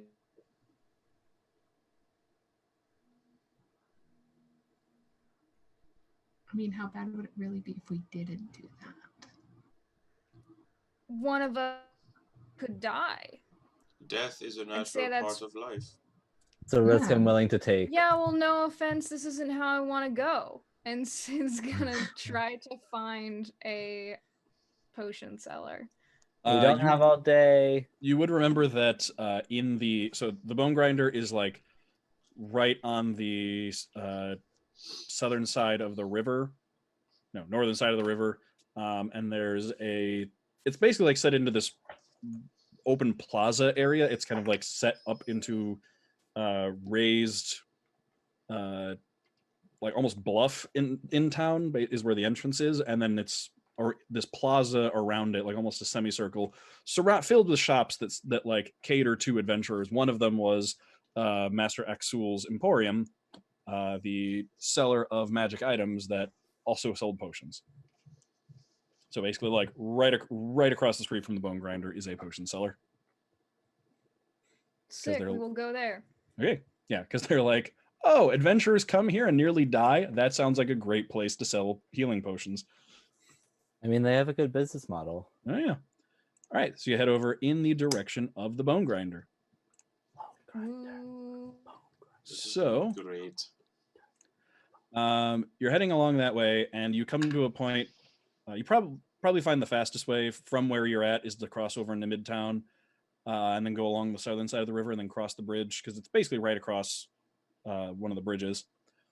But as you're like making your way along the river, you notice like traffic is kind of backed up at the bridge you're at, and you notice that the bridge like normally kind of arcs like this. The bridge is doing this on both sides. Like it does not connect currently, and it's like curved straight up. And it was like a solid stone archway, but it is separated in the middle and just pointing straight up. You can see a crowd of people gathering, like waiting to cross, and you can see about 6. You can see about 6 what looks to be clerics of the Silver Flame standing right at the base of the bridge, and a rather large sailing ship is making its way down the river. And as you look down in that direction it's coming from, you can see that the other bridges across the river have also been like raised up like this. And it is, yeah, normally you don't see boats this big coming down the river. Normally, like, they're lower barges and riverboats that can make it underneath the bridges, but this one with its tall sails would be hitting the archway of the bridge. So it's making its way through. Some people are gathered just like, oh, the bridges are up. We just got to wait before we can cross. But some people appear to be like intentionally trying to get a look at the ship and like, you know, spy a peek. You can see the flag flying at the top of the ship is a green flag with an emblem of a black tower in the center. And anyone but Ilvem can make an a history check, because Ilvem does not need to. I'm gonna send. Can I send Abacus to get a closer look? Sure. I'm gonna send Abacus to get a closer look and then look through his eyes. You said a history check? Yep. Oh, yeah. Ooh, baby, that's a natural 20. Wow. 3 plus 4. Natural 20, baby. 7. Okay. 14. I'm proficient in history too. Wow. So everyone but Hannibal. Man. I'm looking through Abacus's eyes. Yeah. Well, so you're busy looking through Abacus's eyes. You're not focused on what it is. You're like scanning the deck of the ship. So everybody else, Ilvem, you know this because you have had that image drilled into you from a very young age, with negative connotations. Sid, you are just a well-studied, worldly individual. Oh man, it's true. And Drusilla, you've I get. Actually, no, I know Drusilla. You have actually just by like walking around the city and like listening. There was just a point when you basically there's just a point like recently when you were walking through the city and you noticed like it was while you're walking through the embassy district. You recognized an embassy with that flag and like heard people talking about it. So you basically just make the connection there. And you would recognize that is the new flag, or relatively recent, within like the past 20 years, the new flag of a country from across the ocean called Galden, which is recently expanded territory. There are others who refer to it as the Dominion of the Towers for some reason. Hence the two towers. Nope, just one actually. Well, no, there are two. Well, Sid and Ilvem would know that referring to it as multiple towers is a little bit of a misnomer. There is one tower. The other one is actually a citadel, both made of some strange otherworldly metal that has certain interesting properties when used to forge weapons and other objects. It has magic canceling properties, but these two seem to have different properties, though they're made of the same metal. And they are. Sid would be aware that. Yeah, Sid and Ilvem both, especially with the Nat 20, would be aware that one of them is much further north of the main body of the country of Galden and is in a place that was once called the Imperial City, that was a independent trade hub city. But during a tumultuous time in history a little while ago, the two Galden conquered that city, and between the two structures, the tower and the citadel to the south, a portal was opened, basically making it so two cities that were otherwise like 100 miles apart are now basically connected to each other because a road-sized portal is just constantly kept open and commerce can travel back and forth. And that is actually now competing with Pyre for largest city in the world, given that they kind of cheat and connected to like cities that are 100 miles apart, but like functionally they count as the same city. So it's also a little bit of a debate of like, well, it's kind of two cities that are like magically right next to each other. So they were also, within the past 15 years at war with Farathan. So you see that. So this is apparently some, especially for them raising the bridges up, some kind of big deal coming to visit Pyre. And you can see that Hannibal, as you're flying Abacus over the ship, You can see a bunch of people on board. You see several, like, ship's crew and people like getting mooring lines set up and managing the sail and the tiller. You see several individuals wearing black coats and tricorn hats, kind of like keeping an eye on things and looking around. As well as at the front of the ship, kind of like keeping an eye out. You see two people kind of like keeping a weather eye. One of them notices Abacus. One of them is a uh, like probably somewhere in his 30s man wearing what appears to be like banded armor and has a single-edged sword at his hip that is reminiscent or not reminiscent, is indicative of a country to the north, a dwarven nation to the north called Nojoken, as well as to his right is the one that definitely catches your or Abacus's eye, is a woman with a very familiar style of gleaming silver sword on her back, and you recognize a familiar type of greenish skin, and you are very immediately recognize a Gith standing at the front of the ship. I immediately snap Abacus away. Okay. Yeah, she's the one that looks up and sees Abacus and like narrows her eyes at him, is about to say something. Yeah, you see her like leaning over the guy next to her, and then Abacus vanishes. Hello, friends. There is a Gith on that ship.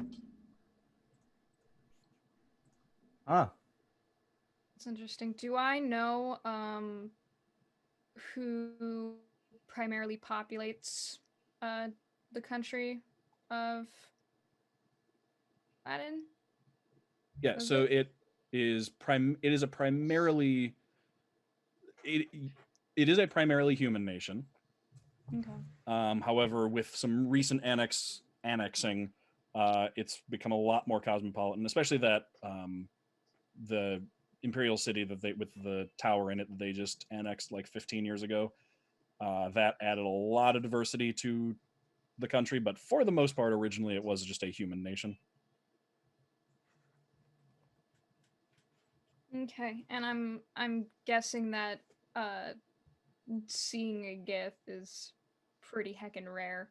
Yeah, that is remarkable. That is not, you have not seen any other GIF just like walking around since you got to Pyre, and this is the like one of the biggest city in the world. And you haven't just like seen any.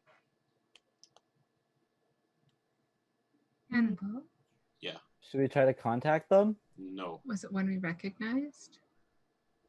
No, but, Gith not good for us. I don't think that now's the right time to, if that's even something that we want to do at all, but it's nice to at least be aware that there may be someone in the city now who we need to keep an eye out. Yes. Yeah. Aside from what we're already dealing with. But My You think they're here for curiosity. us? No. I don't think so. That's a. Is it? How am I pronounce it? Glade? Galden? Golden. Galden? Mm-hmm. No, that's a Golden ship. They're Actually, likely here. with a natural 20 for Sid, actually, because I'll give this one to Sid because Sid got a natural 20 on this one. Galden's leader is a mysterious figure referred to as the Master of the Towers, who, from what you've heard, is has a religion based around him and is like referred to, at least within that region, as a living god. Though it has been fairly quiet in recent years. However, you have, with a natural 20, and you would have probably heard enough that one of his bodyguards is so yeah, especially with hearing the stories, and we're like, oh, that kind of sounds like like what I look like. You would connect like those childhood stories to present knowledge and be like, oh, one of his bodyguards is a GIF. That's why I always thought we like had something in common. Fuck. That is ship, and I think I know who that woman is. I don't know Well, much about Galden, but I know that their leader is supposedly a living god. There's like a religion around, and rumor had it that he had a Gith bodyguard. Do I have mint tea? Mint Could tea's Drew not get there Sid now. some mint for his headache? Well, we're back. Yeah. Oh, hey, We're everybody. back? Oh, hey, how's it going? hey, Hello. Sorry about the technical difficulties. We have returned. Hopefully. So, where were we? Where did we last leave off?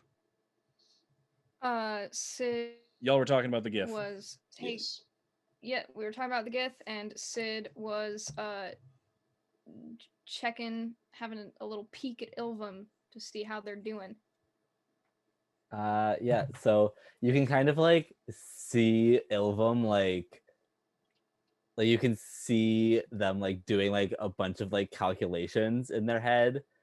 You know, like it's very much like that one meme of the Mhm. lady who's like at like all like the various triangles, you know? Um and then like kind of just going to like very deep contemplation and then just shaking it off and being like wild. Sid's gonna kind of just look at eyes narrowed, reach to gently pat their shoulder, and So then Bonegrinder? turn back.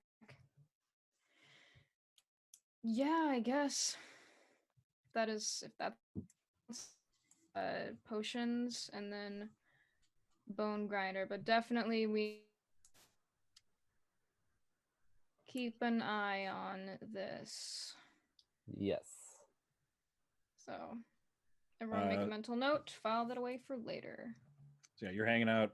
Then eventually, after a few, like the boat passes, and it looks like they actually dock it just past your bridge is the last one that needed to go up, and it looks like it docks off to the side of the river. They like toss mooring lines down and tie it off, and as they're doing that, you see all the clerics up front by the bridge, simultaneously like do the same somatic components with their hands and like say the same thing, and they all reach out, and you can just there's this grinding sound as all the way up the river you can see the sides of the bridges, like the main part of it stays rigid, but the part where it bends up just gets soft like clay, and then both sides just kind of bend back down and link up in the middle, and then they'll direct their attention towards the middle and just wave a hand, and the part where the bridge is kind of like the seam where the two sides connect just kind of like seals back up from right to left, and then they all step to the side and say, "Thank you for your patience, everybody. Traffic may resume," and then people start crossing over the bridges again. Cool.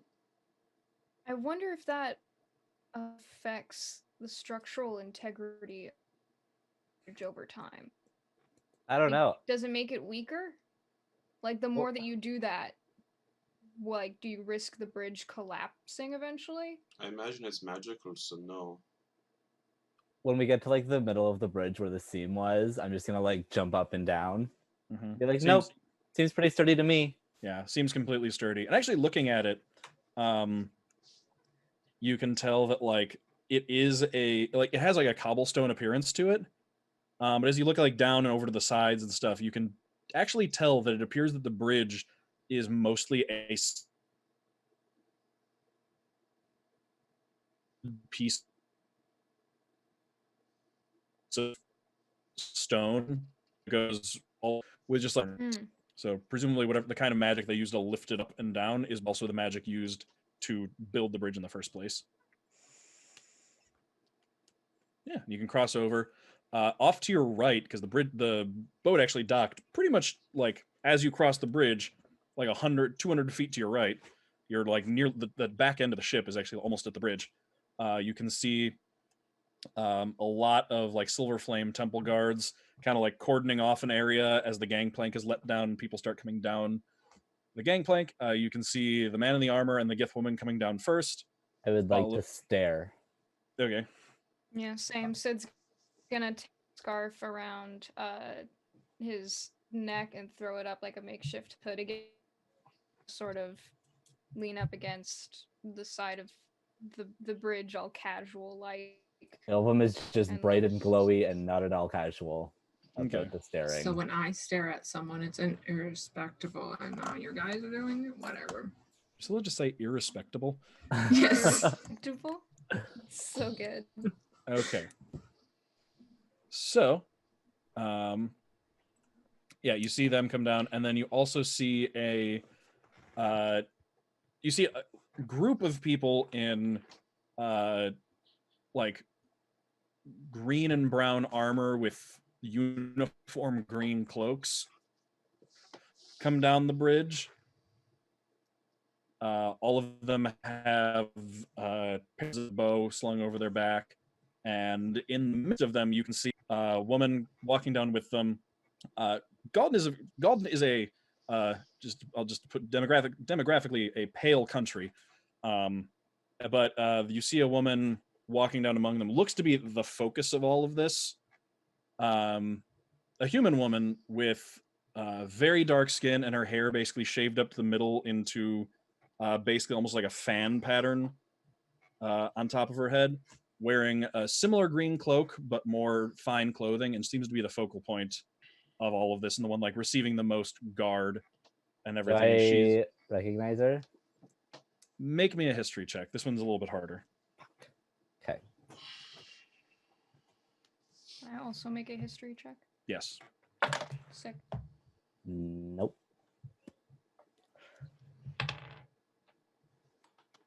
Not good. That's like 7. Okay. Yeah. No, you two have gotten nothing. You're like, I have no idea who this could possibly be. Clearly important though. But she comes down, and you can see that there are several important-looking clerics from the Silver Flame, as well as one person who looks very important that you don't really recognize. And like they come down, and the woman starts having a conversation with them, and several carriages pull up, and it looks like they start getting ready to make their way into the carriages.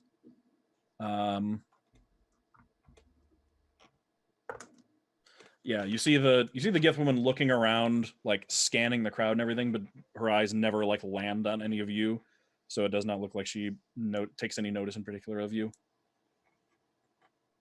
And then they all start getting into the carriages. The man in the armor gets in right after the important woman, and then the Gith woman is like the last one, and she actually like hops onto the back of one of the carriages, like sits up outside on the back, keeping a hand on that very large silver greatsword that you would recognize as that is a Githyanki greatsword. That is one of the ones that like knights like Grantar are given as like a badge of office. But yeah, actually Hannibal would be the most aware of this. Those silver greatswords are a badge of office for a Githyanki knight. And you have never heard of a Githyanki knight not like working for a raiding party or like living in the astral sea with the rest of the Gith, or like you've never heard of a Gith just like a Githyanki knight just like hanging out on the material plane doing other stuff. Fun. Mm-hmm. Yeah, and then they get in the carriages and they start making their way up towards the temple district. And then your path to the Bonegrinder is clear. Well, I guess let's grind bones. Yes. Yes. Potions first.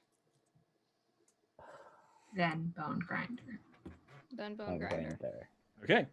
So you head over to the Bonegrinder district, the little plaza where it is, all those shops and everything set up. You can see the opening and the guards.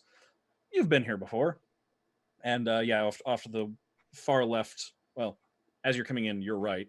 You can see Master Axul's Emporium, where you bought the Ring of Protection and got your magic items assessed. Oh, this reminds me, I'd actually want to speak to Master Axul.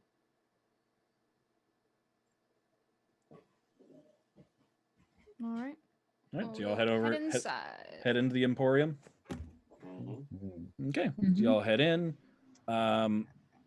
You get it. Yeah, you come up to that like front area with the almost like pawn shop like cage over the counter, and you see Five the Warforged standing right where you left him, and says, "Hello, welcome to Master Axul's Emporium." Hello, Five. Yeah, health potions. Health Stock? potions. We can provide those. The basic variety or more powerful. On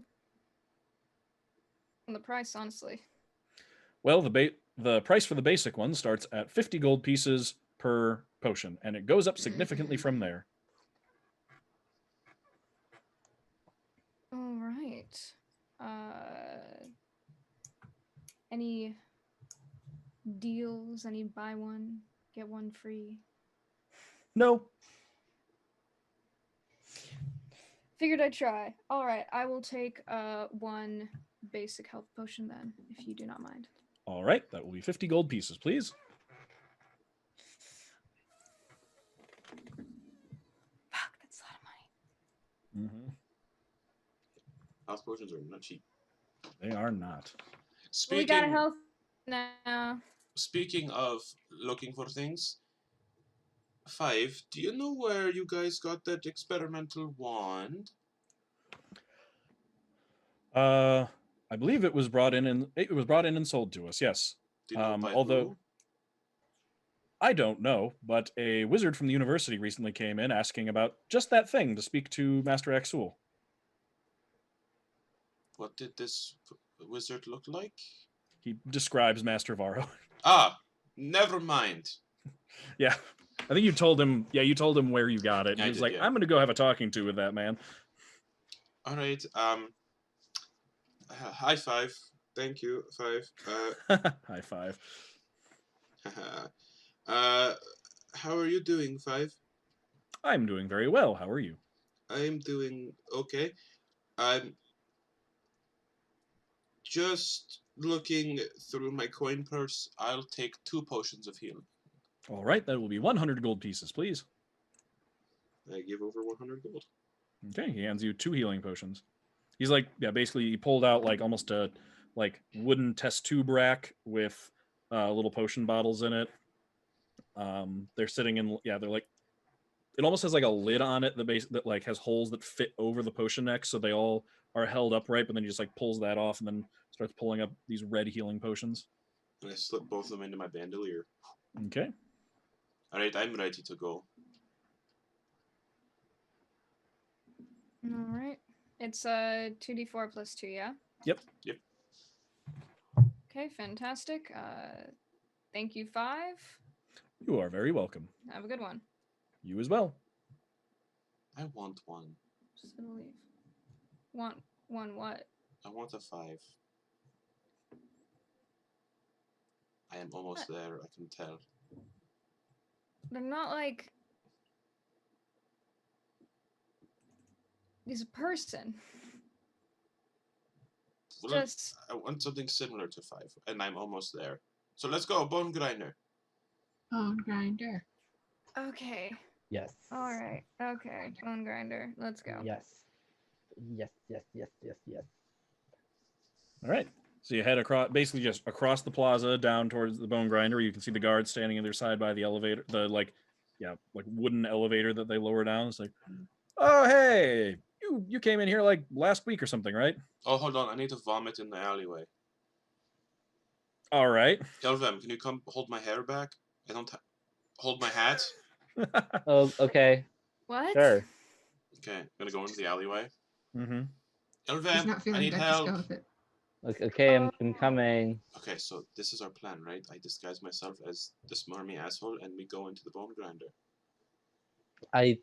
Wait. Well, why? I thought that was. That's I a thought dumb that idea. was It's a- mostly a joke. Oh, it's a Yeah. waste of a spell slot too. Never mind. Okay, let's go. Okay. Wow, that was some yucky puking. So Glad we got that out of the way first. There's lots of chunks in it. The chunks were big enough to eat. Okay, let's go. Hey.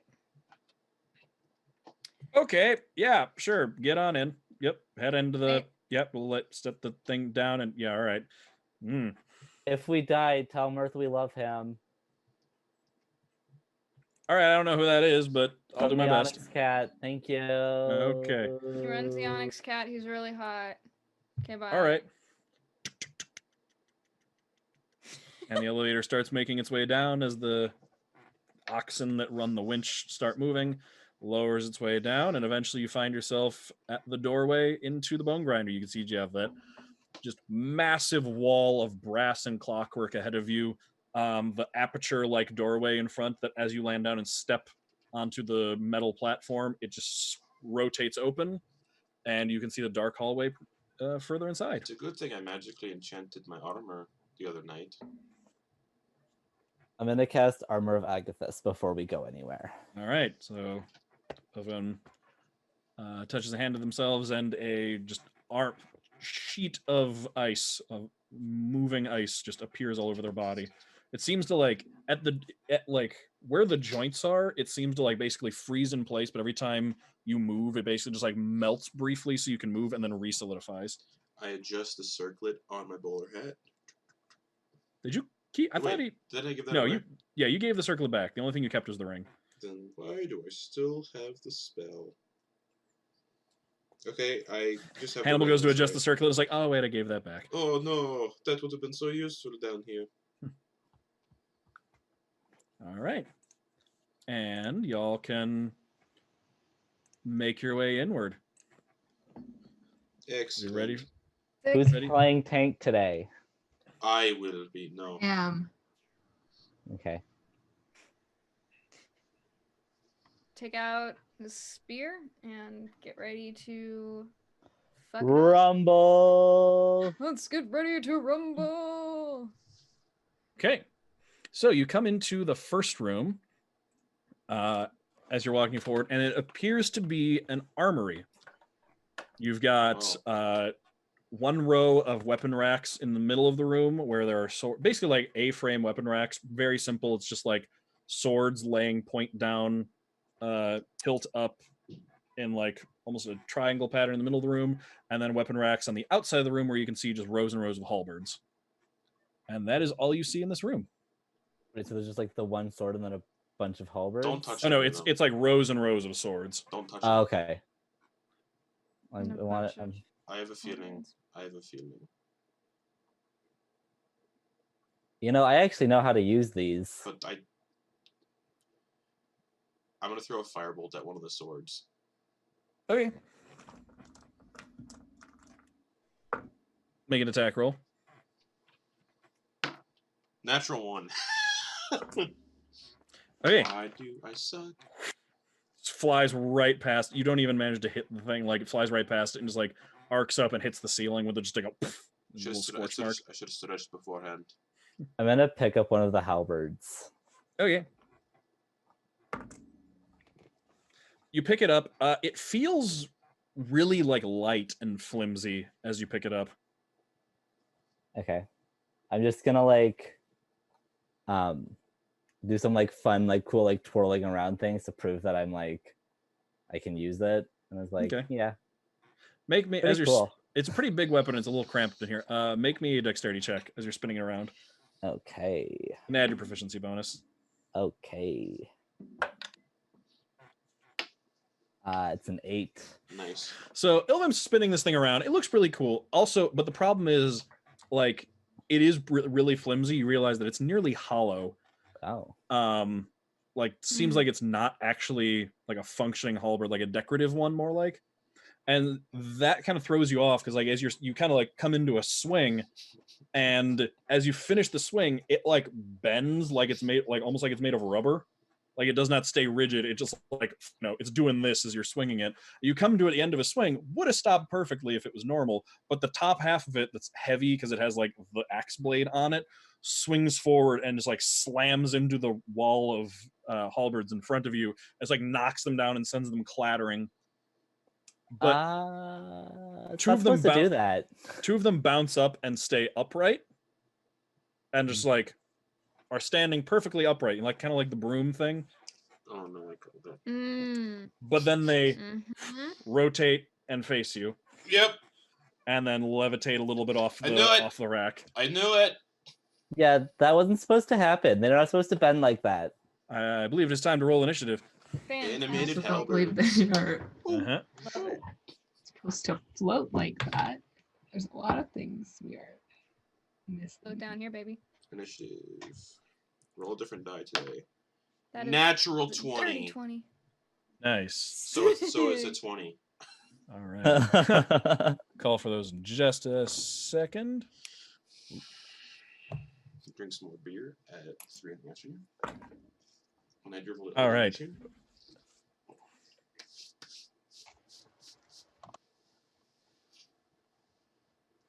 All right. So that'll 25 to 20. 20. 20. Okay. All right. Hannibal's got the natural 20, so we'll go first. And Sid, 20 to 15. 19. Okay. Sick. 15 to 10. We're doing good 13. today. Okay. We All were right. doing Ready good for on it. that initiative. Yeah, we are. All right. For once. For once. These are going to be our only good rolls of the session, y'all. Yeah. Don't say it. I mean, you're probably right, but please don't say it. Okay. All right. Looking Top here. of the order with Hannibal. I'm just gonna look at that one of the halberds near Iltham and go, ha ha! Firebolt. Okay. Roll the attack roll. 14 to hit. 14 to hit. That does not hit. Just Damn it. Like Mm. it's a flying halberd, so there's not a lot to aim at. So like Yeah. it was like facing you wide, like the axe blade is facing you wideways, which you aim at, but the last second it turns and it's basically flat, and you just whiff right past it. Dang it.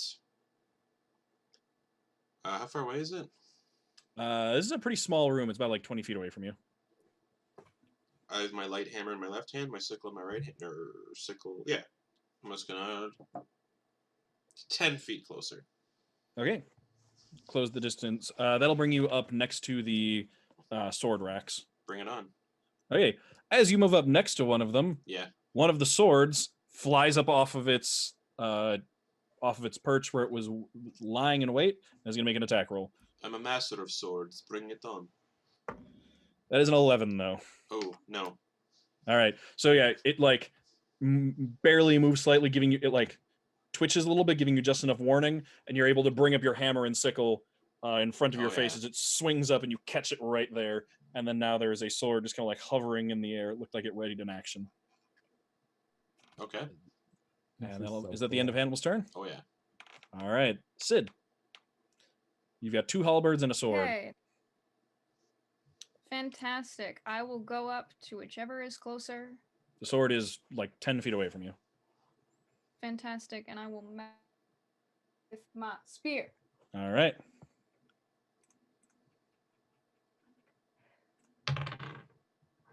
Okay. That is 19 to hit. That does hit. Fantastic. And that is damage. How much? Sorry, you cut out for a second. Sorry, that is 6 damage. Okay. And then I will bonus action strike. Okay. Do I add anything to the roll to hit, or is it just I roll? For your bonus action unarmed strike, I believe it's just your normal dexterity attack. So it's roll plus dex, no proficiency. Sorry. Oh, with proficiency. With proficiency? Okay, cool. Yeah. And do I add my dex to damage if I do damage? Yep. Yeah, it's not like 2-weapon fighting. It does. Got it.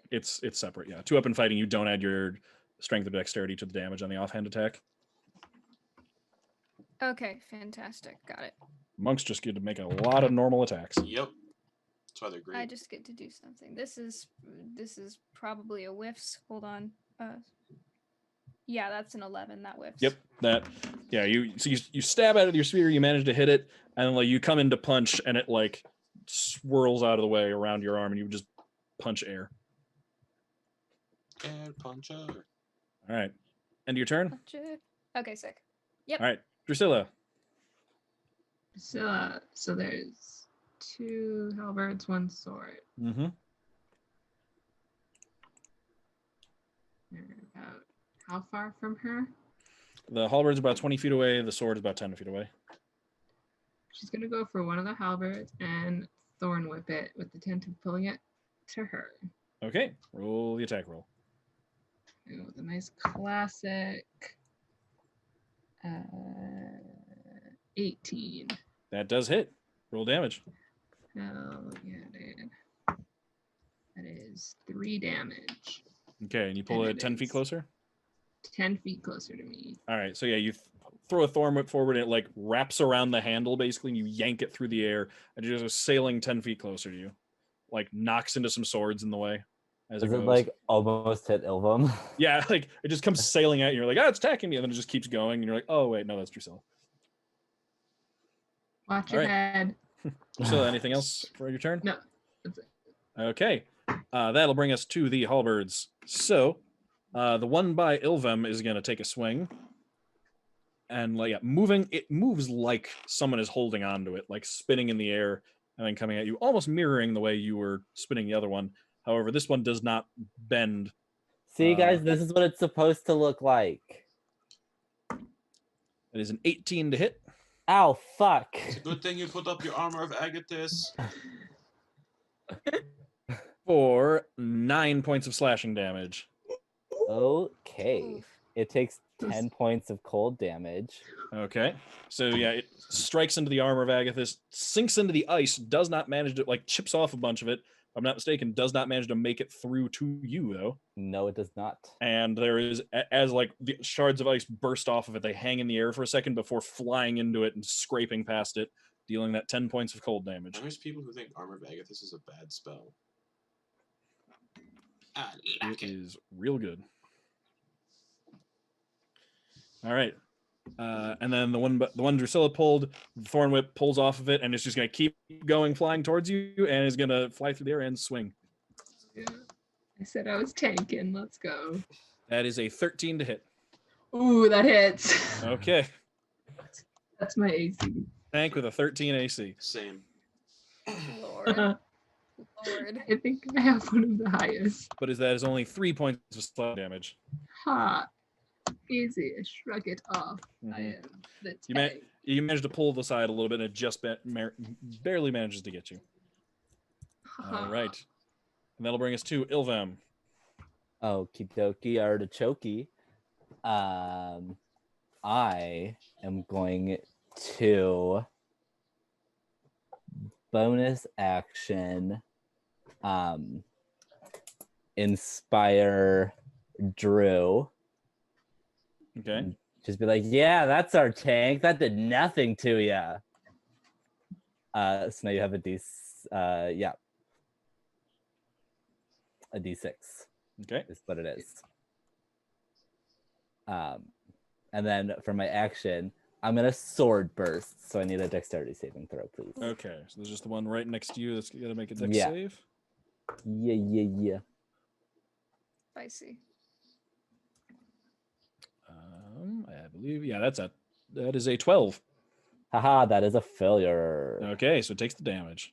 Roll What that damn. amount of damage is it? It's a D6. It's 1 force damage. All right, so these spectral swords burst off of Ilvem and like point in every direction, scratch the edge of the halberd, but it looks like it does not. Like it was sitting basically like between two swords, like two of them just kind of catch it on just the very edge. Nothing makes a terribly substantial hit. That could have been better. That'll be my Anything turn. else? All right, that'll bring us up to the animated swords. One of them, the one right next. What? I just laughed. Yeah, one right next to Hannibal that he activated is going to make a swing at him. Go for it. My tank. 21. That hits. That hits. Yeah, that hits. Yep. Just hits. Just hits though, because I'm buff. Yeah, I'll allow it. 7 points of slashing damage. Whatever. It's nothing. Did you say 11 points of slashing damage? 7. Okay. Yeah. I was gonna be like, ew. Mm-hmm. That's all you got. Another sword off the rack is going to fly. Oh. Whoop, we just lost Rose. No. Yeah, Drew also decided that was a gross amount of damage and was like, no, sorry guys, got a jet. Yep. No, sorry, I don't want to do this fight. Gotta go see Willow. Well, bye. Sorry, chat, for us suddenly being all over the place on the stream window. And there's no point in me rearranging the windows because it'll get messed up when she joins back. So We're trying our best. Oh, where are we? Like all over the place. Everywhere. Oh, nobody's even Everywhere. like perfectly enough in Oh. the squares. Hello. can, like, Love kind how of Hey, you're there's back. different units for the building. Love this. everyone can play different characters. The now. dungeon master now. Yep. Lindsay's Dungeon Master. I am dungeon Oh. Oh, master hey, I'm now. Drusilla. Instead, I've always wanted to play a monk. Oh, hey, Justin stayed Hannibal. That's right. Have fun dealing with all All those feelings. all All those right, feelings. All right, Yes, Lindsay, so who's the next sword attack since you're Dungeon Master? Everyone's Oh back god, to normal. I have no idea. Yay, we're back. All right. Well, it's gonna be you. So Sid, sword comes at one of the swords just like lifts off the rack and comes towards you for a 15 to hit. That just hits. My AC is Okay. 15. I have the highest 2 points of AC. slashing damage as it comes in. You like manage to catch it on your spear, but it like cuts a score into the shaft of your spear and like manages to hit you in the shoulder. Manage to reduce it mostly, but Oh, it still hits you a shaft. little. And that'll make it Hannibal's turn. Okay, I'm just gonna attack sickle to the sword in front of me, and then I'm gonna do my bonus action two-hand fighting, offhand hammer. So first, it's a sickle. Okay. This is a sickle for a 15 to hit. Yeah. Wait, against the sword? Yeah. That does not hit. God damn it. Okay, then the offhand hammer. Okay. 17 to hit That does hit. for 2 bludgeoning damage. All right. So it manages to like fences your sickle out of the way. It's weird. You're like fighting the sword itself, but that the sword is also what's like fighting against you. So it like fences your sickle out of the way, and you're like, whatever. You just take your hammer and just smack it into the palm, like right into the middle of the cross guard, and it like shakes away. Yeah, that's what I thought. And That's my turn. that was your action bonus action. So that brings us to Sid. Okay. Just to clarify, is Hannibal within 5 feet of me? right Yes, Hannibal's right next to you. now? Cool. I will remember that going forward. Okay. I am going to the sword that is attack me Okay. with my spear. Okay. Wham bam, thank you, ma'am. That is probably not gonna hit. What was it? Sorry. So that is a 13. So that's a That does big not hit. Yeah. no. Mhm. But boy howdy, we're gonna try with that unarmed. Boy howdy, that's better. That is a 23 to hit. Oh yeah, that hits. Boy howdy. And would be 4, 5, 6, 7 damage. Okay, that's the one you hit with your spear, and Hannibal just hit with his hammer. You manage. You miss with the spear. You just turn. You just give it a good old kick, and it just like spins it spinning through the air, but it like whirls its way back in front of you. You can see that it's starting to like, as it's moving, you can hear like a little bit of a clanking noise as like the blade is like coming loose in the handle, and like some of the parts are starting to come apart. Love it. All right. Anything else? Otherwise, that'll bring us to Drew. No, don't move. As so Hannibal's within 5 feet of me, and so the sword that he's fighting 5 feet of me. Yes. Yeah. Okay, fantastic. That's all I need to know. Okay. That'll make it Drusilla. And there's a halberd right in front of her. Mm-hmm. It's gonna get a little biap from the quarterstaff. Okay. Snap, nasty bap. Yap. Natural 20. Nah, it's a 5. No. you bap it. You hit it right in. You hit it, but it like meets. Like it basically swings at you as opposed to trying to get into the way. And like there's kind of like that moment of reverb as it like hits your staff and it like shakes in your hands and they sting like you just hit a fence with a baseball bat. Mm. God, we love Love that. We love that. All right, anything else And on your that's turn? Okay, back to the halberds. One against Drew, one against Ilvem. So against Drew, that's an 11. That does not hit. All right, yeah, your hands are like stinging from the swing. It comes and swings at you. You just like spin your staff and whack it to the side and manage to deflect it downward, and it like skirts across the ground, sending up sparks. Ah. And then against Ilvem, that is a 13. It does not hit.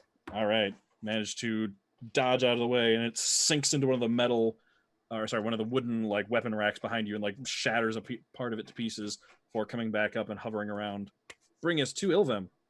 Okay, I'm just gonna like point at it, and like my little halo will shine a little brighter as I cast Sacred Flame. And need Okay. a dexterity saving throw. Yes. Dexterity saving throw. That's an 8. Haha, it's a failure, Ha. Love it. bitch. It's 2 points of radiant damage. All right, slowly whittling it down. That seems to like tarnish the metal a little bit. To be fair, it did already take the 10. You know, like, It did, yes. I'm doing pretty good. Oh yeah. That is one of the most damaged things in the room. Incorrect. Bringing The party is the most. Room. Bringing us back to the top of the order with the swords, we've got two of them. Basically, they've basically two swords right in front of Hannibal and Sid. So one is going to attack Sid. Okay. For a 16. Yeah, that'll hit. For 4 points of slashing damage. And then nothing. One will attack Hannibal. Bring it on. I'm pierced by bigger things. Fantastic.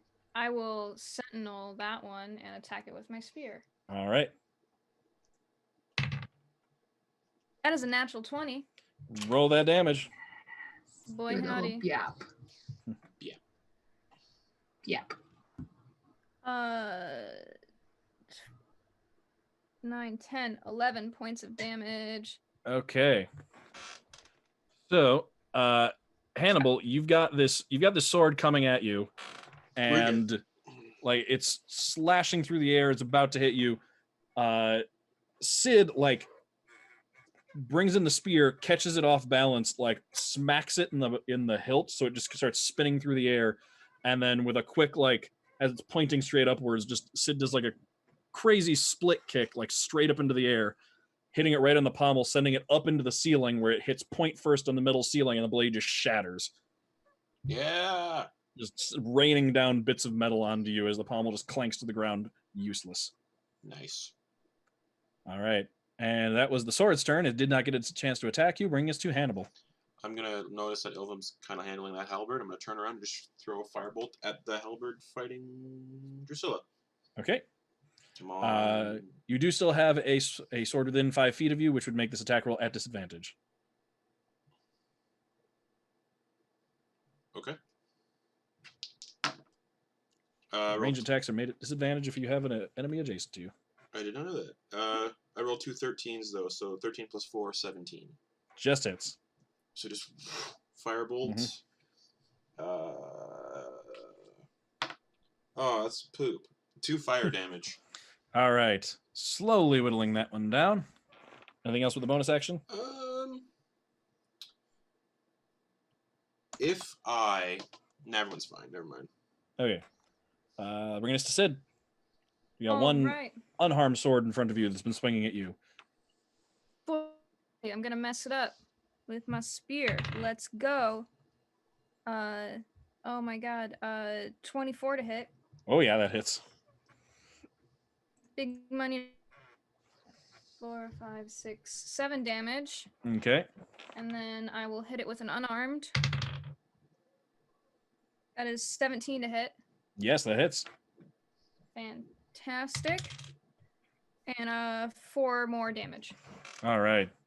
The quick smack with the spear, butt of the spear into the ground, into like a pole vault kick into the sword, sends it spinning up, almost slams it into the ceiling, but not quite as it comes back down facing you, but you can hear all the components of it starting to get loose and a little janky as you do a good amount of damage to it in one turn. Sick. All right. Yes. Bringing us That to is it. Drew. Is a yap. All right. Remember, I think Drew is the one that has the D6 of inspiration. Yep. Mhm. Could it do much if I roll 5 again? And you can also use it for damage if you do hit. Because I'm a Valor Bard. Well, I'm gonna use it for the attack roll. 'cause Okay. For that, it was a 14. So I'm just gonna make that an 18. That does hit. And then do D8 of damage for 8 damage. Tight. All right. That went from looking absolutely fine to looking much less fine. It and the halberd by Ilvum look about even now. They're both kind of falling apart. Some of the components starting to get loose. The handle Me too. tarnished and a little chipped. Me too. I really. Anything with the bonus action? No. All right. Bring us to the 2 floating halberds. One will attack Drusilla, one will attack Ilvum. Drusilla, that is a 15 to hit. Yeah, that hurts. Okay, 5 points of slashing damage. Ha. And I'm Ilvum, still fine. the one by you got a 9. It does not hit. Okay. Bring us to Ilvum's turn. I am going to I'm just gonna sword burst again. Okay, next save. Yeah. That is an 11. It's a failure. Fuck. It's 3 points of force damage. This thing is really, it's looking terrible. You like are cutting pieces out of it. The blade is like rotating on it at this point, but it is still floating there. It's kind of like moving in jerky motions through the air and looks like it's barely staying aloft, but it's hanging on. Okay. All right, is that your turn? That's it. All right. The floating sword over by Sid and Hannibal. Yeah, it's gonna go for Sid. Yep. With a natural 20. Oh boy. So 40 points of slashing damage. wow, with a crit that No. is 4 points of slashing damage. Rolled hot Hey. garbage.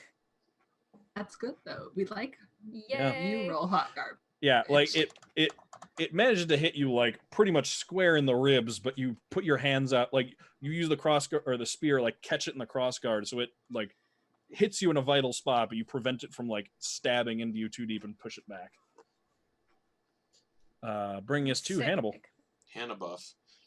Mhm. I'm gonna just sickle attack the sword in front of us Okay, for a 19 to hit. that does hit. And that's 5 slashing damage. All right, you hit it. So yeah, it like stabs into Sid, and as it comes back, you just smack it back with your sickle, and like you basically managed to cut off like half the crossguard. So it's like where it was basically like a T shape. It's just missing one of those, All right, but it is still barely flying. and then bonus action, bring the hammer down on it, All right, and that'll be a 19 again, that does hit. and that is 4 bludgeoning damage. All right, so you like use your sickle and like shear off like part of the crossguard, and then as it's like spinning towards you, you come around, smack it with the hammer right where the blade meets the handle, send it flying towards the wall. It tries to rotate out of the way in time, but it can't, and just smacks in the wall and shatters to pieces. Ha! And the last of the swords are gone. That's my turn. All right, bringing us to Sid. There's nothing adjacent to you now. You've just got Fantastic. a halberd next to Drusilla and a halberd next to Ilvum, both of which are not looking great. Okay. Is there any way to get within range for the halberd so that they're both within 5 feet of me? No, they're a little Picking bit they're a little bit farther apart than that. Okay, cool. I will run past Hannibal to the halberd closest to me, giving him a shoulder, and then I will beat the crap out of the halberd with spear. Which one? The one by Ilvum or the one by Drusilla? They're pretty much equally distant. Like one's in front of you, one's like diagonal to your right. No, I'll just go for the one like right in front of me. Okay, so the one by Ilvum then.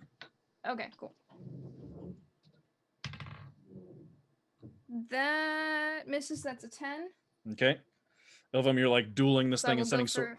sword bursts out, and then Sid just like comes running in and stabs and misses it. I'm trying to help.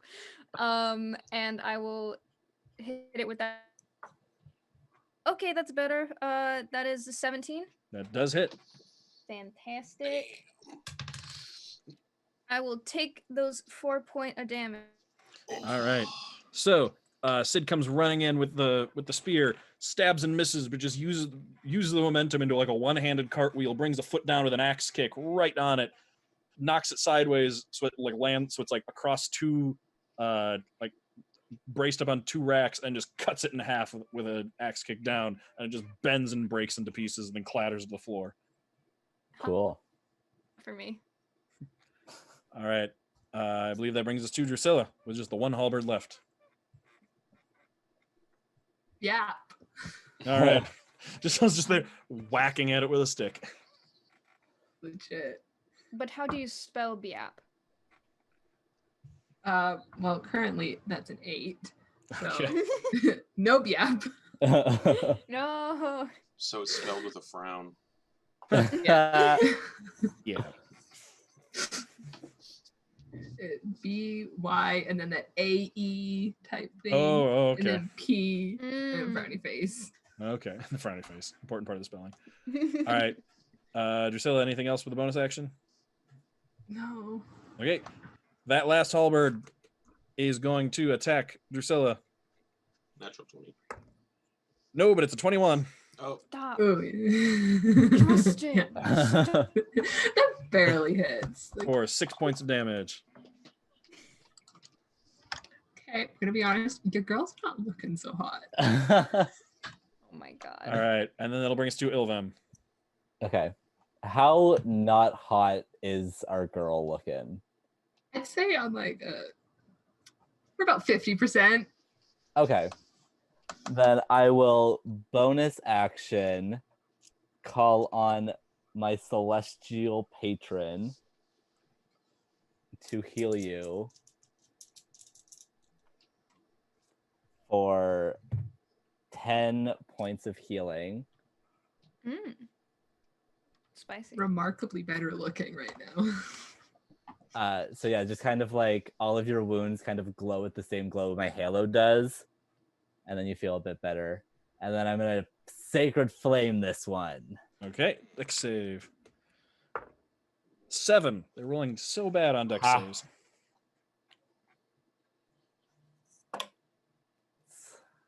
It's 1 point of radiant damage. All right. It glows a little brighter in here. You can just see, yeah, you can just see like the slight bit of discoloration come onto it, but not a lot. Yep. All right, and that'll bring us to Hannibal. this is how you burn things. Firebolt. Roll the attack. Please miss. I did. 13. Yep. This is how you burn things. You shoot off a firebolt, and it just like moves to the side, just flies to the other side. Just like the longest distance across the rooms. There's just like. Oh, okay, good. Thanks for letting me know, and I'll like fake write notes. Anything with bonus action, Hannibal? If you cast a cantrip as an action, can you cast a spell if it's a bonus action? Yes, you can. I'm gonna cast Healing Word on Drusilla. Okay. Even though I should be doing it on myself, but I'm not. So yeah, Healing Too Word at first level, because yeah, Yeah. that's only three points of healing, but Hannibal's not a healer. And that's my turn. Not negative 13. Oh my god, no. Actually, I'll do that, and then I'll move right up to the halberd. Okay. That'll bring us to Sid. Fantastic. Boy, howdy, I will move up to that last halberd. And second verse, same as the first. I will Okay. hit it with my... Okay, Yeah. that is quick math. Christ, 16. 16 just barely misses. No. Hold on, Oh. wait. It's better than that. Oh, okay, then it hits. 21. That does hit then, yeah. Okay.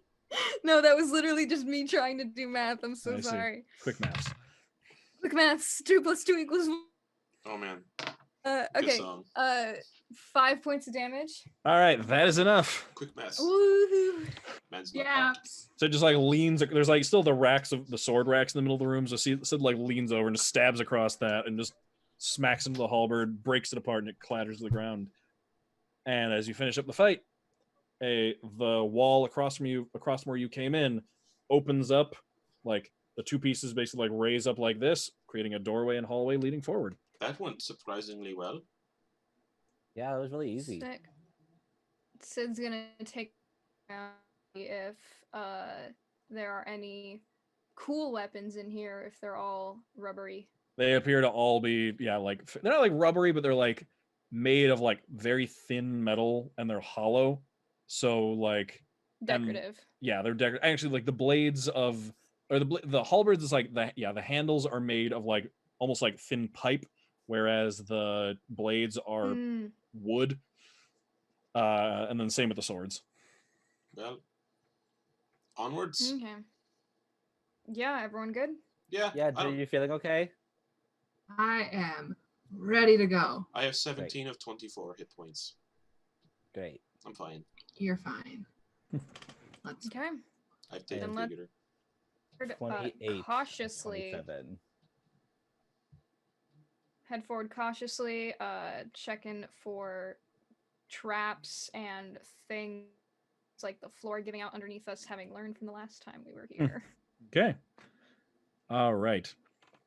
So you're making your way forward. The hallway is uneventful, and you come into a flat, just open, flat, rectangular room, about like 60 feet long, 40 feet wide, with what looks to be like almost like a seam running, like a couple inch wide gap running the width of the room, like basically splitting it in half, like the halfway point down the room, and you can see standing in there, in the middle of the room is what appears to be a ballista, and standing on either sides of it, you see two suits of armor. And as you come into the room, the suits of armor like jerk to life and start clanking around and taking a few steps forward. And the ballista, it's like 4 legs, like prop it up, and it stands up and aims in your direction. Fuck. What can you give me? Sorry, I understand the word ballista, but I can't automatically get Giant crossbow. Image. Giant crossbow, got you. Mm-hmm. Okay. Yep, giant crossbow on legs, and like the string automatically pulls back as you come into the room. Fuck. I'm gonna need another round of initiative. Okay, so sick. Thanks. hell yeah. I'm doing good. Doing good. I got my +0 to initiative, and I'm doing good. Hot. Hot.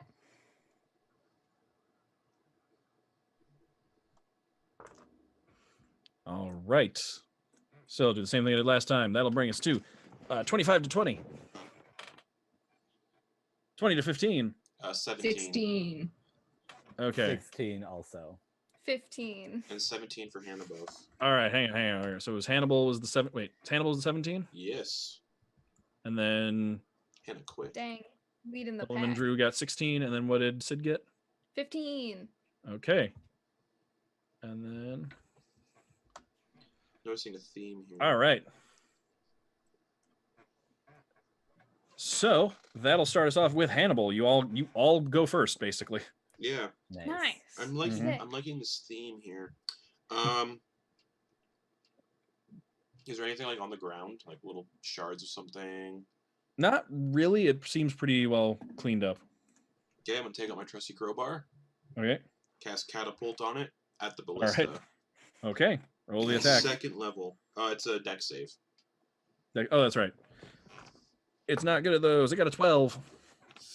So sadly, that's the DC. Okay. +0. Oh no. Oh man. Okay. And then I'm just gonna say, oh damn it, and I'm just gonna stay right there. Okay.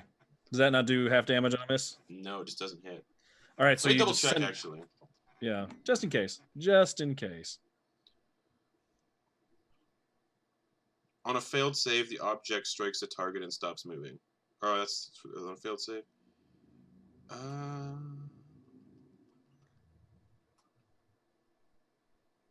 It still flies towards it.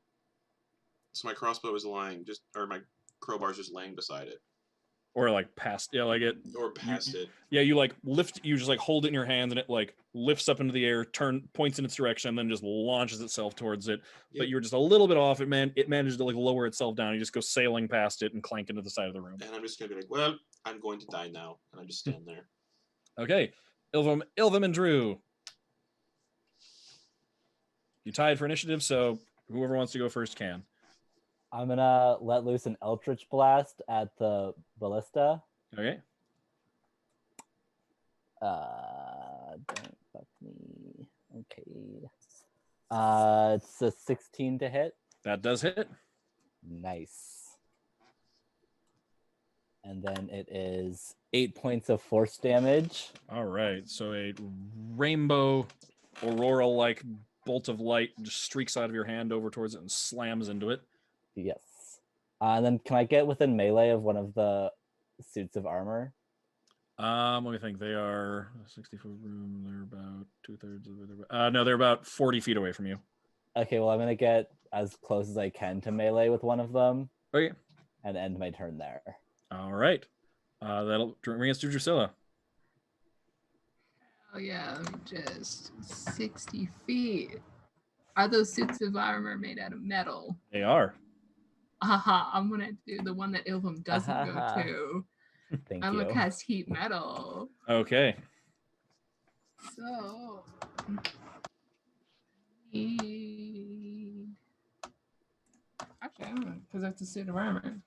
Can they drop it? They can. No, they cannot.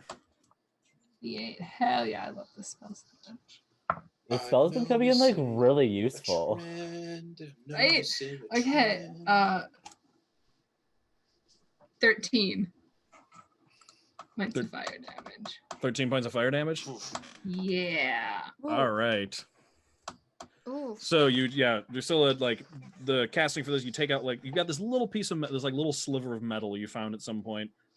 Probably something you found, like a piece of farming equipment you found in the woods at one point that you just added into your spell component pouch, and then just like conjure some fire in your hand and hold it over it. And as that metal begins to heat up, you can see mirroring it, the suit of armor just begin to start to glow orange, and just like rivets and things and like straps just start to sizzle and pop on its body as it takes the damage. And then she's gonna move so she is as far away from everything as she possibly can be. Okay. Just like back into the corner. Yeah. That'll bring us to Sid. Okay. How far away are boys from me? They're all about 40 feet away. Fantastic. I would like to move 40 feet to the one that was not hit with heat metal. Okay, so you and Ilvum are heading towards the same one. Fantastic. And does that position also put 5 feet of the ballista? No, they're standing about 10 feet apart. Okay, cool. Got it. Then, yeah, I will go and hit the boy with my spear. Okay, so you go hit the armor. Oof. That's 23 to hit? Oh, yeah, that hits. Yeah. Okay, I will take those 4 points of damage. Okay. And hit it with an unarmed. All right. I have an amazing idea. That's another 23. Yeah, that hits. That is another 4 points. All right, so you come up, you stab into it with your spear, and you just sock it in the face, like right in the side of the helmet. Send the helmet just like spinning around in circles before it like catches it with its own hand and like rights itself and stops it from spinning. Love that. Huge fan. All right, that'll bring us to the armor and ballistas. So, the armor right there is going to take its attack against Sid. Do it. So it's going to make two slam attacks, just swing down clumsily with its fists. All these animated Miss. objects. First one is a 5. Memories of death. Miss. Not even close. Second one is a 16. A 16 will hit, yes. All right. So you manage to dodge the first, like duck under the first one. The other one brings in with like an upper. It's not even like hitting you with like a punch. It's just like the forearm as it swings it up and smacks into you for 6 points of bludgeoning damage. Love that for Spicy. me. And then the other one just kind of shambles forward by 25 feet, coming towards Drusilla as it's like steaming and glowing. And then that'll bring us to the ballista, which Kills him. turns in Hannibal's direction. Bring it on. I've been pierced And you can by see, bigger things today. The cable that like pulled back. Yeah. You don't see a bolt load into it, but you can see the area like where a bolt would be start to glow orange, and then Don't like the that. string snaps forward, and a just large bolt of fire just shoots in your direction. Mm. Just launches towards you. Love this. So that's not even something that I could use deflect missiles on. Okay. Correct. Not Dang. until you're like 11th level. My door keeps banging and there's nobody there. That is 10 points of, or not 10. That is 10 to hit. No. I'm gonna All do right, like so the you just, like- Matrix. Yeah, dodge out of the way. It's like basketball-sized bolt of fire. Like it makes your firebolt look a little wimpy.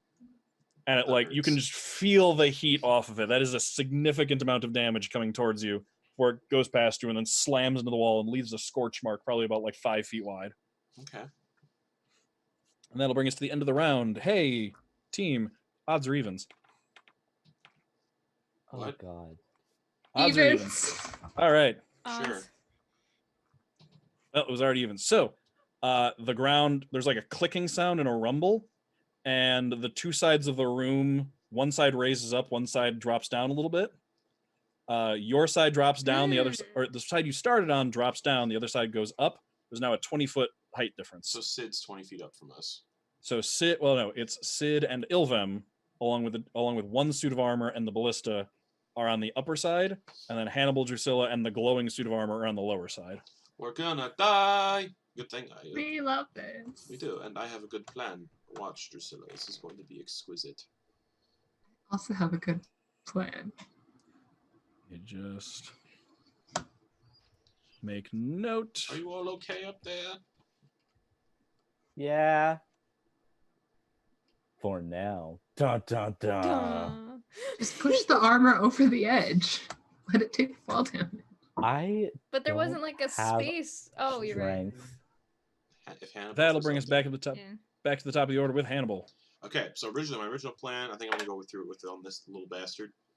I'm gonna reach into my bag, pull out an oil flask, Okay. smile with insanity, and cast catapult at 2nd level again, right at the suit of armor with my At oil the suit of armor. with my oil flask. All right. So just So- the ruling of an oil flask would hits a target on fire, I believe so. Yeah, catches on fire. and it takes additional fire damage. Yeah, yes, it would take. Yeah, it will take additional fire damage Yes, if it hits. I think it's 5. Okay, so I think it's a D6, but yeah. Good thing it's gonna hit. So, I don't yeah. think so. Dex so save? Dex save. 4. Yes. So you like take this thing, launch it into the air, or floats into the air, and you launch it forward. It just hits it square in the chest, knocks it back against the wall because it barely made it across the midline, so it's knocked back into the wall. So roll Yes. the bludgeoning damage from catapult. I need another D8. Okay, it's 4D8.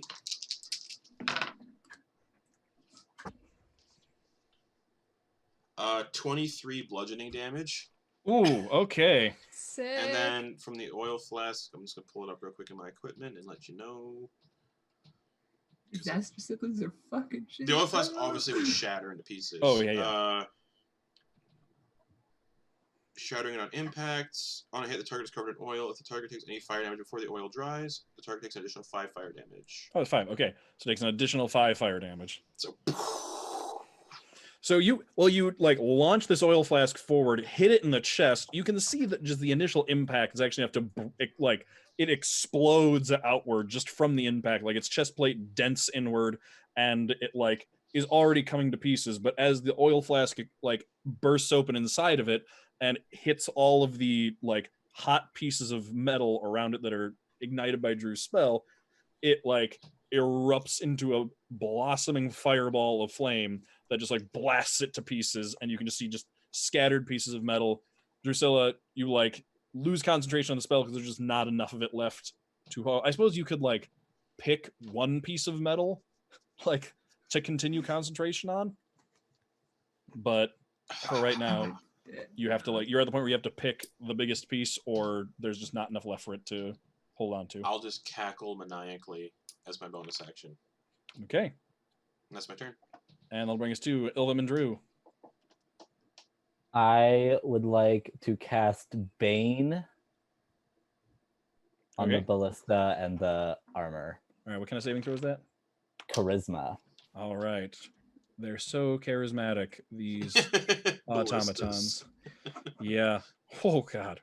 The armor gets a 1 because it has a -5 charisma modifier. Nice. And the ballista Oh yeah. rolled a 13, gets an 8 because it also has a -5 charisma modifier. They are both baned. All right. Anything with your bonus action? With my bonus action, I'm just gonna like look at Sid and like just have like an unbridled, just like joyful expression on my face, and that's how I'm going to inspire you. Okay. Aw. Love that.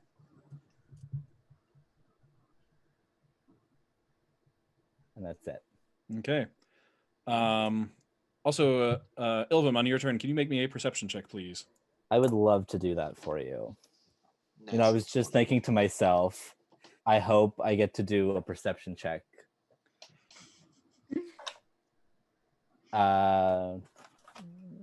15.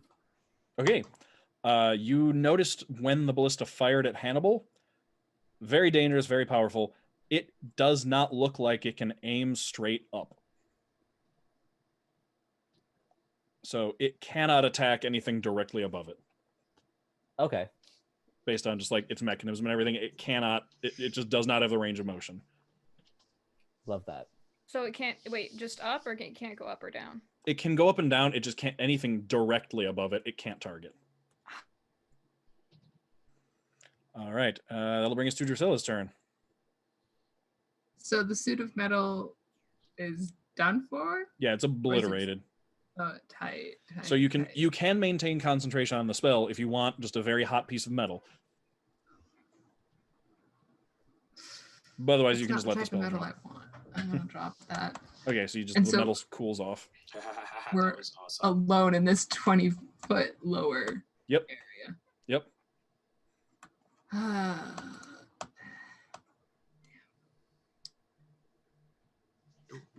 I forgot to roll for How my far am I versus, from the wall separating us? You are 30 feet away because you backed up as far as you could. Okay. I'm gonna move up to the wall. Okay. God damn it. If I used Thorn Whip on the ballista and hit, could I pull myself up 10 feet and just hang there? You wouldn't be able to hang there because the thorn whip like vanishes. You can use it to pull yourself though. I will tell you that I do allow thorn whip to be used like Spider-Man, so you can use it to, like tug yourself, or you've done that before to pull yourself up trees. But yeah, it like vanishes. You can't like get it to sustain. I try to use the momentum to get up there. You could use it as part of it. I would say you could use it as part of a like athletics or acrobatics check to make your way up if you hit. I'm gonna do it. She's Okay. gonna take a running start, Thorn Whip, and then try and use the momentum to get up there. All right, make the attack roll. Hope this hits. Okay, 15 plus 6. Yeah, that hits. Okay, part 1 of the plan is good. Mm-hmm. So she's gonna try and pull herself up. Either acrobatics or athletics. Also, Thorn Whip did 5 damage. Oh, okay, perfect. Athletics or acrobatics? Mhm. They are literally the same. So I'm gonna say athletics. Heck yeah. Dirty 20. Okay. So Drusilla, you like run forward, toss up a thorn whip, like you like leap and do the thorn whip. You jump as high as you can, grab onto the thorn whip, yank yourself forward. It pulls you up basically like to the edge, like it pulls you up so like your feet first like hit the wall like this, and then like with the rest of the momentum manage to like rotate yourself up and around and get yourself up on top of that platform up there. And you can use the rest of your movement to scramble up. I'm here. Oh, And that's gonna be my turn. All right. Sid. Love it. I'm gonna hit the armor. What's right. good? 18. Yes, that'll hit. Edge. How much, sorry? 6. Okay. And then I will unarmed. Mhm. 17. That 1 second. Just misses. It is armor, so it is sturdy. Like you smack your fist into it, but you realize like, oh, that is just the center of a chest plate, and just like rings like a gong as you like punch into it, and it doesn't move. Oh, yikes. Mhm. Okay. All right. Awesome. And your turn? That is my turn. All Yep. right. I also have to brief sec. I'll be right back. Okay. Well, armor is going to attack you twice on its turn. Actually, I'm going to do that real quick first. First attack, Yeah. 12. Second attack, 20. 20 will hit. Yep. And that is 4 points of bludgeoning damage. Okay. Is it? Fantastic. And then that's all I need for you for right now. And then the ballista, Drusilla, you like managed to pull yourself up, and you're looking right at the ballista, which is about like 15 feet away from you. And it, like you can see just like that orange glow pointed right at you. Headshot. Oh my god. That is a 10 to hit. There's a god. That does You not like hit. you like move to one side, just like right on the edge of that drop, like managed to not fall backwards as it flies past you and strikes into the wall with a huge burst of fire again. All right, end of the turn order. Two sides switch again. Oh yes, I have So the now- height advantage. Yeah, so now Hannibal I is have the the high only ground, one. Anakin. And Allison Anakin. Hannibal is the only one with the height. Oh wait. So now the two sides have switched. So Hannibal is the one that is 20 feet up. Everybody else is on the lower platform now. So like Drusilla, you're right on the edge. You can feel it drop down, and you can just feel that wall like rise up like right behind you. So you're like leaning up against it, and you're like, oh. I could have just waited a couple seconds. Yeah. That's fucking hilarious. Oh, this is perfect.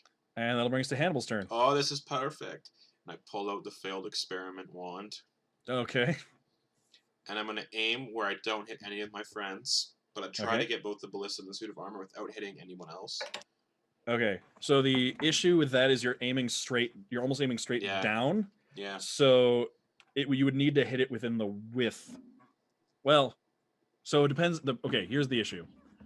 You're aiming straight down. Mm-hmm. If you wanted to aim the lightning bolt to hit one of them, you would need to aim directly at them.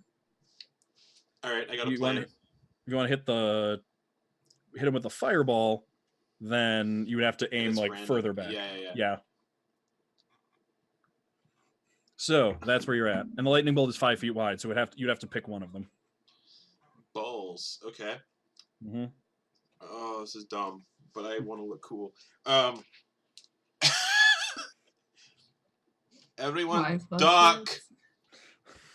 And I'm gonna make a running start and jump off. Okay. And wave the wand at the ballista. Aim directly at the ballista? Yeah. Okay. Roll the attack, or no, it's not an attack roll. It's roll random. to see what it is. It was a D6, right? To see. Yeah. 3. Did you write down which one was odd, which one was even? I think odds was fireball and evens was lightning bolt. So that is a fireball. And I'm jumping 20 feet off that platform. Yep.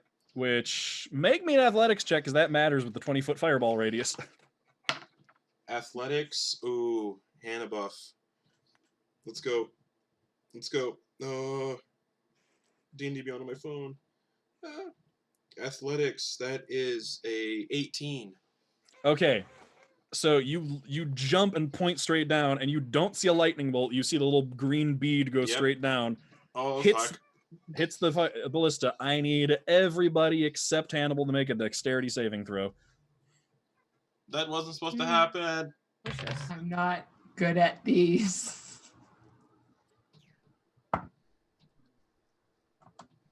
Can I add my inspiration so that I don't die? You can, yeah. It was Big nice whammies. knowing you all. It was truly nice knowing you It all. didn't help at all. I thought Hannibal, if I what's did the it save? that way, it wouldn't hit anybody.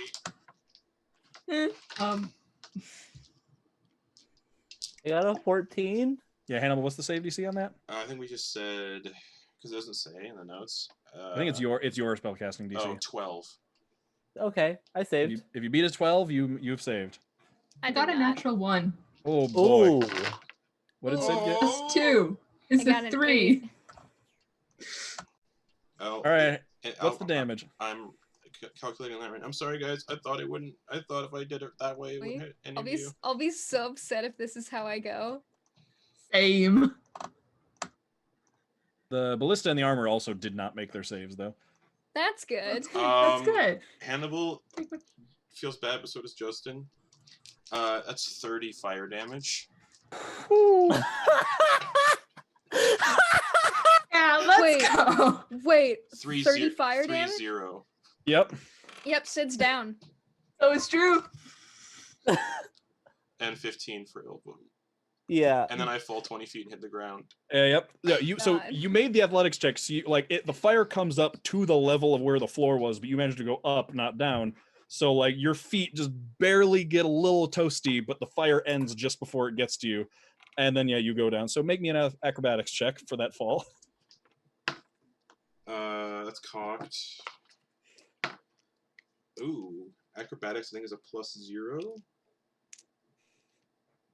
17. Okay. So you managed to roll to your feet at the bottom, reduce the damage by 10. So you only take 2 points of bludgeoning damage. Mm-hmm. And since okay, and prone, right? No. So you made the acrobatics check. So you managed to roll to your feet and stay standing. And no damage. No, 2 points of bludgeoning damage. Sorry. Reduced it by 10 feet. And because of that, and since it was an action to use the wand, I can use a bonus action to use a spell, right? Yeah, because the wand definitely did not count as casting a spell. That's right. So I'm gonna go. So yeah, you roll your feet, you turn around, the armor is obliterated. You see way better than it did. You see Drusilla and Sid just I'm so getting sorry, blasted, guys. laying on the ground, finishing rolling over, having been blasted back by the fireball. Ilva managed to take slight cover.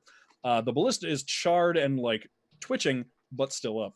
I'm gonna cast Healing Word on Drusilla. Okay. And that's 6 healing to Drusilla. How much, Drusilla? 6.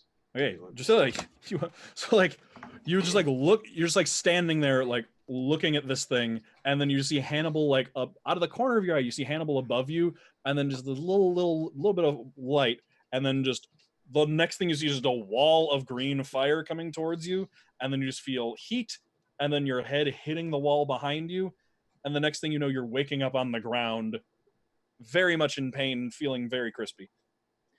This brings some memories up for her. Hell yeah, let's do this. I thought that would go better. I'm so sorry. Hannibal's standing on the other side of the room. All right, is that the end of Hannibal's turn? Yeah. Ilvem, you're up. I'm just gonna look up at Hannibal and be like, "You fucking asshole," and then run over to Sid and pump in a Cure Wounds. Okay. 6 points of healing. All right, so Sid, Okay. you same thing. You just saw Hannibal, and then that explosion, heat, and then the next thing you know, Ilvem is crouched over you, casting healing magic, and you're suddenly awake. Okay. Ilvem, anything else for your turn? Fantastic. Nope, that'll be my turn. All right, Drusilla, you're awake and prone. We love this. I feel so bad, legitimately, but I can't help not laughing. We love this. Have movement to stand up. Okay. And how far is the ballista from her? 15 feet? It is, it's 15 feet away from you. All right. Wants to play with fire. We can play with fire.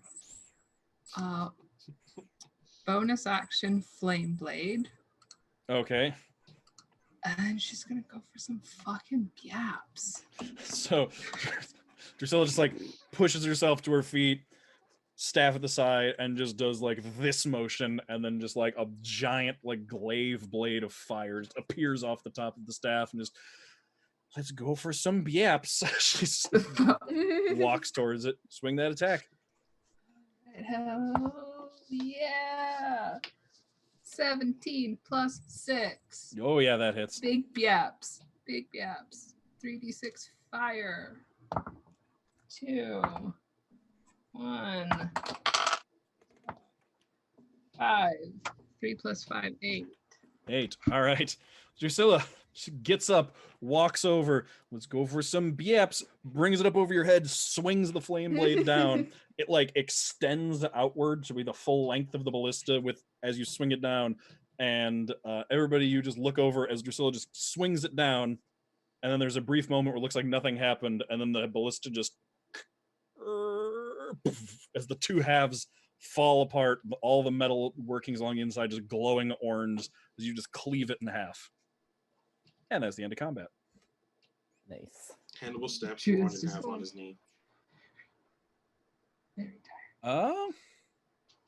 Yeah, it'll make me an Arcana check really quick.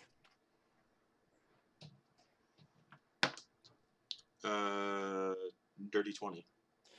You're like about to do that, and then you're like, wait, this thing still has charges.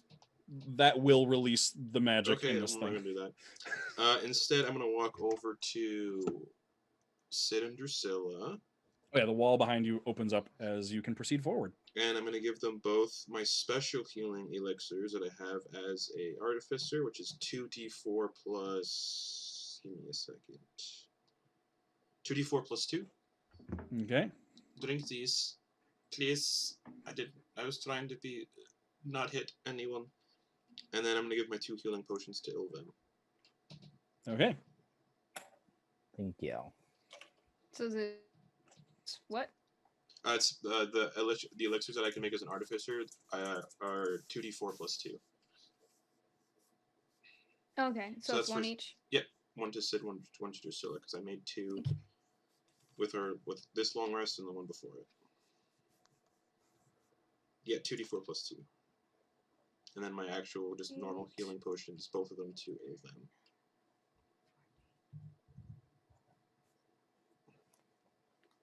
Okay. Oops. And yeah, the room like goes back to being level again.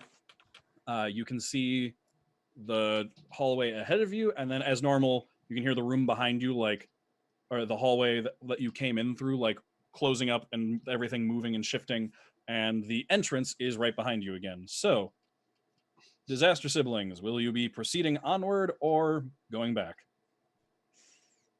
How's everyone looking? How's everyone feeling? Doing great. Healing word on myself. Okay. I'm also pretty good.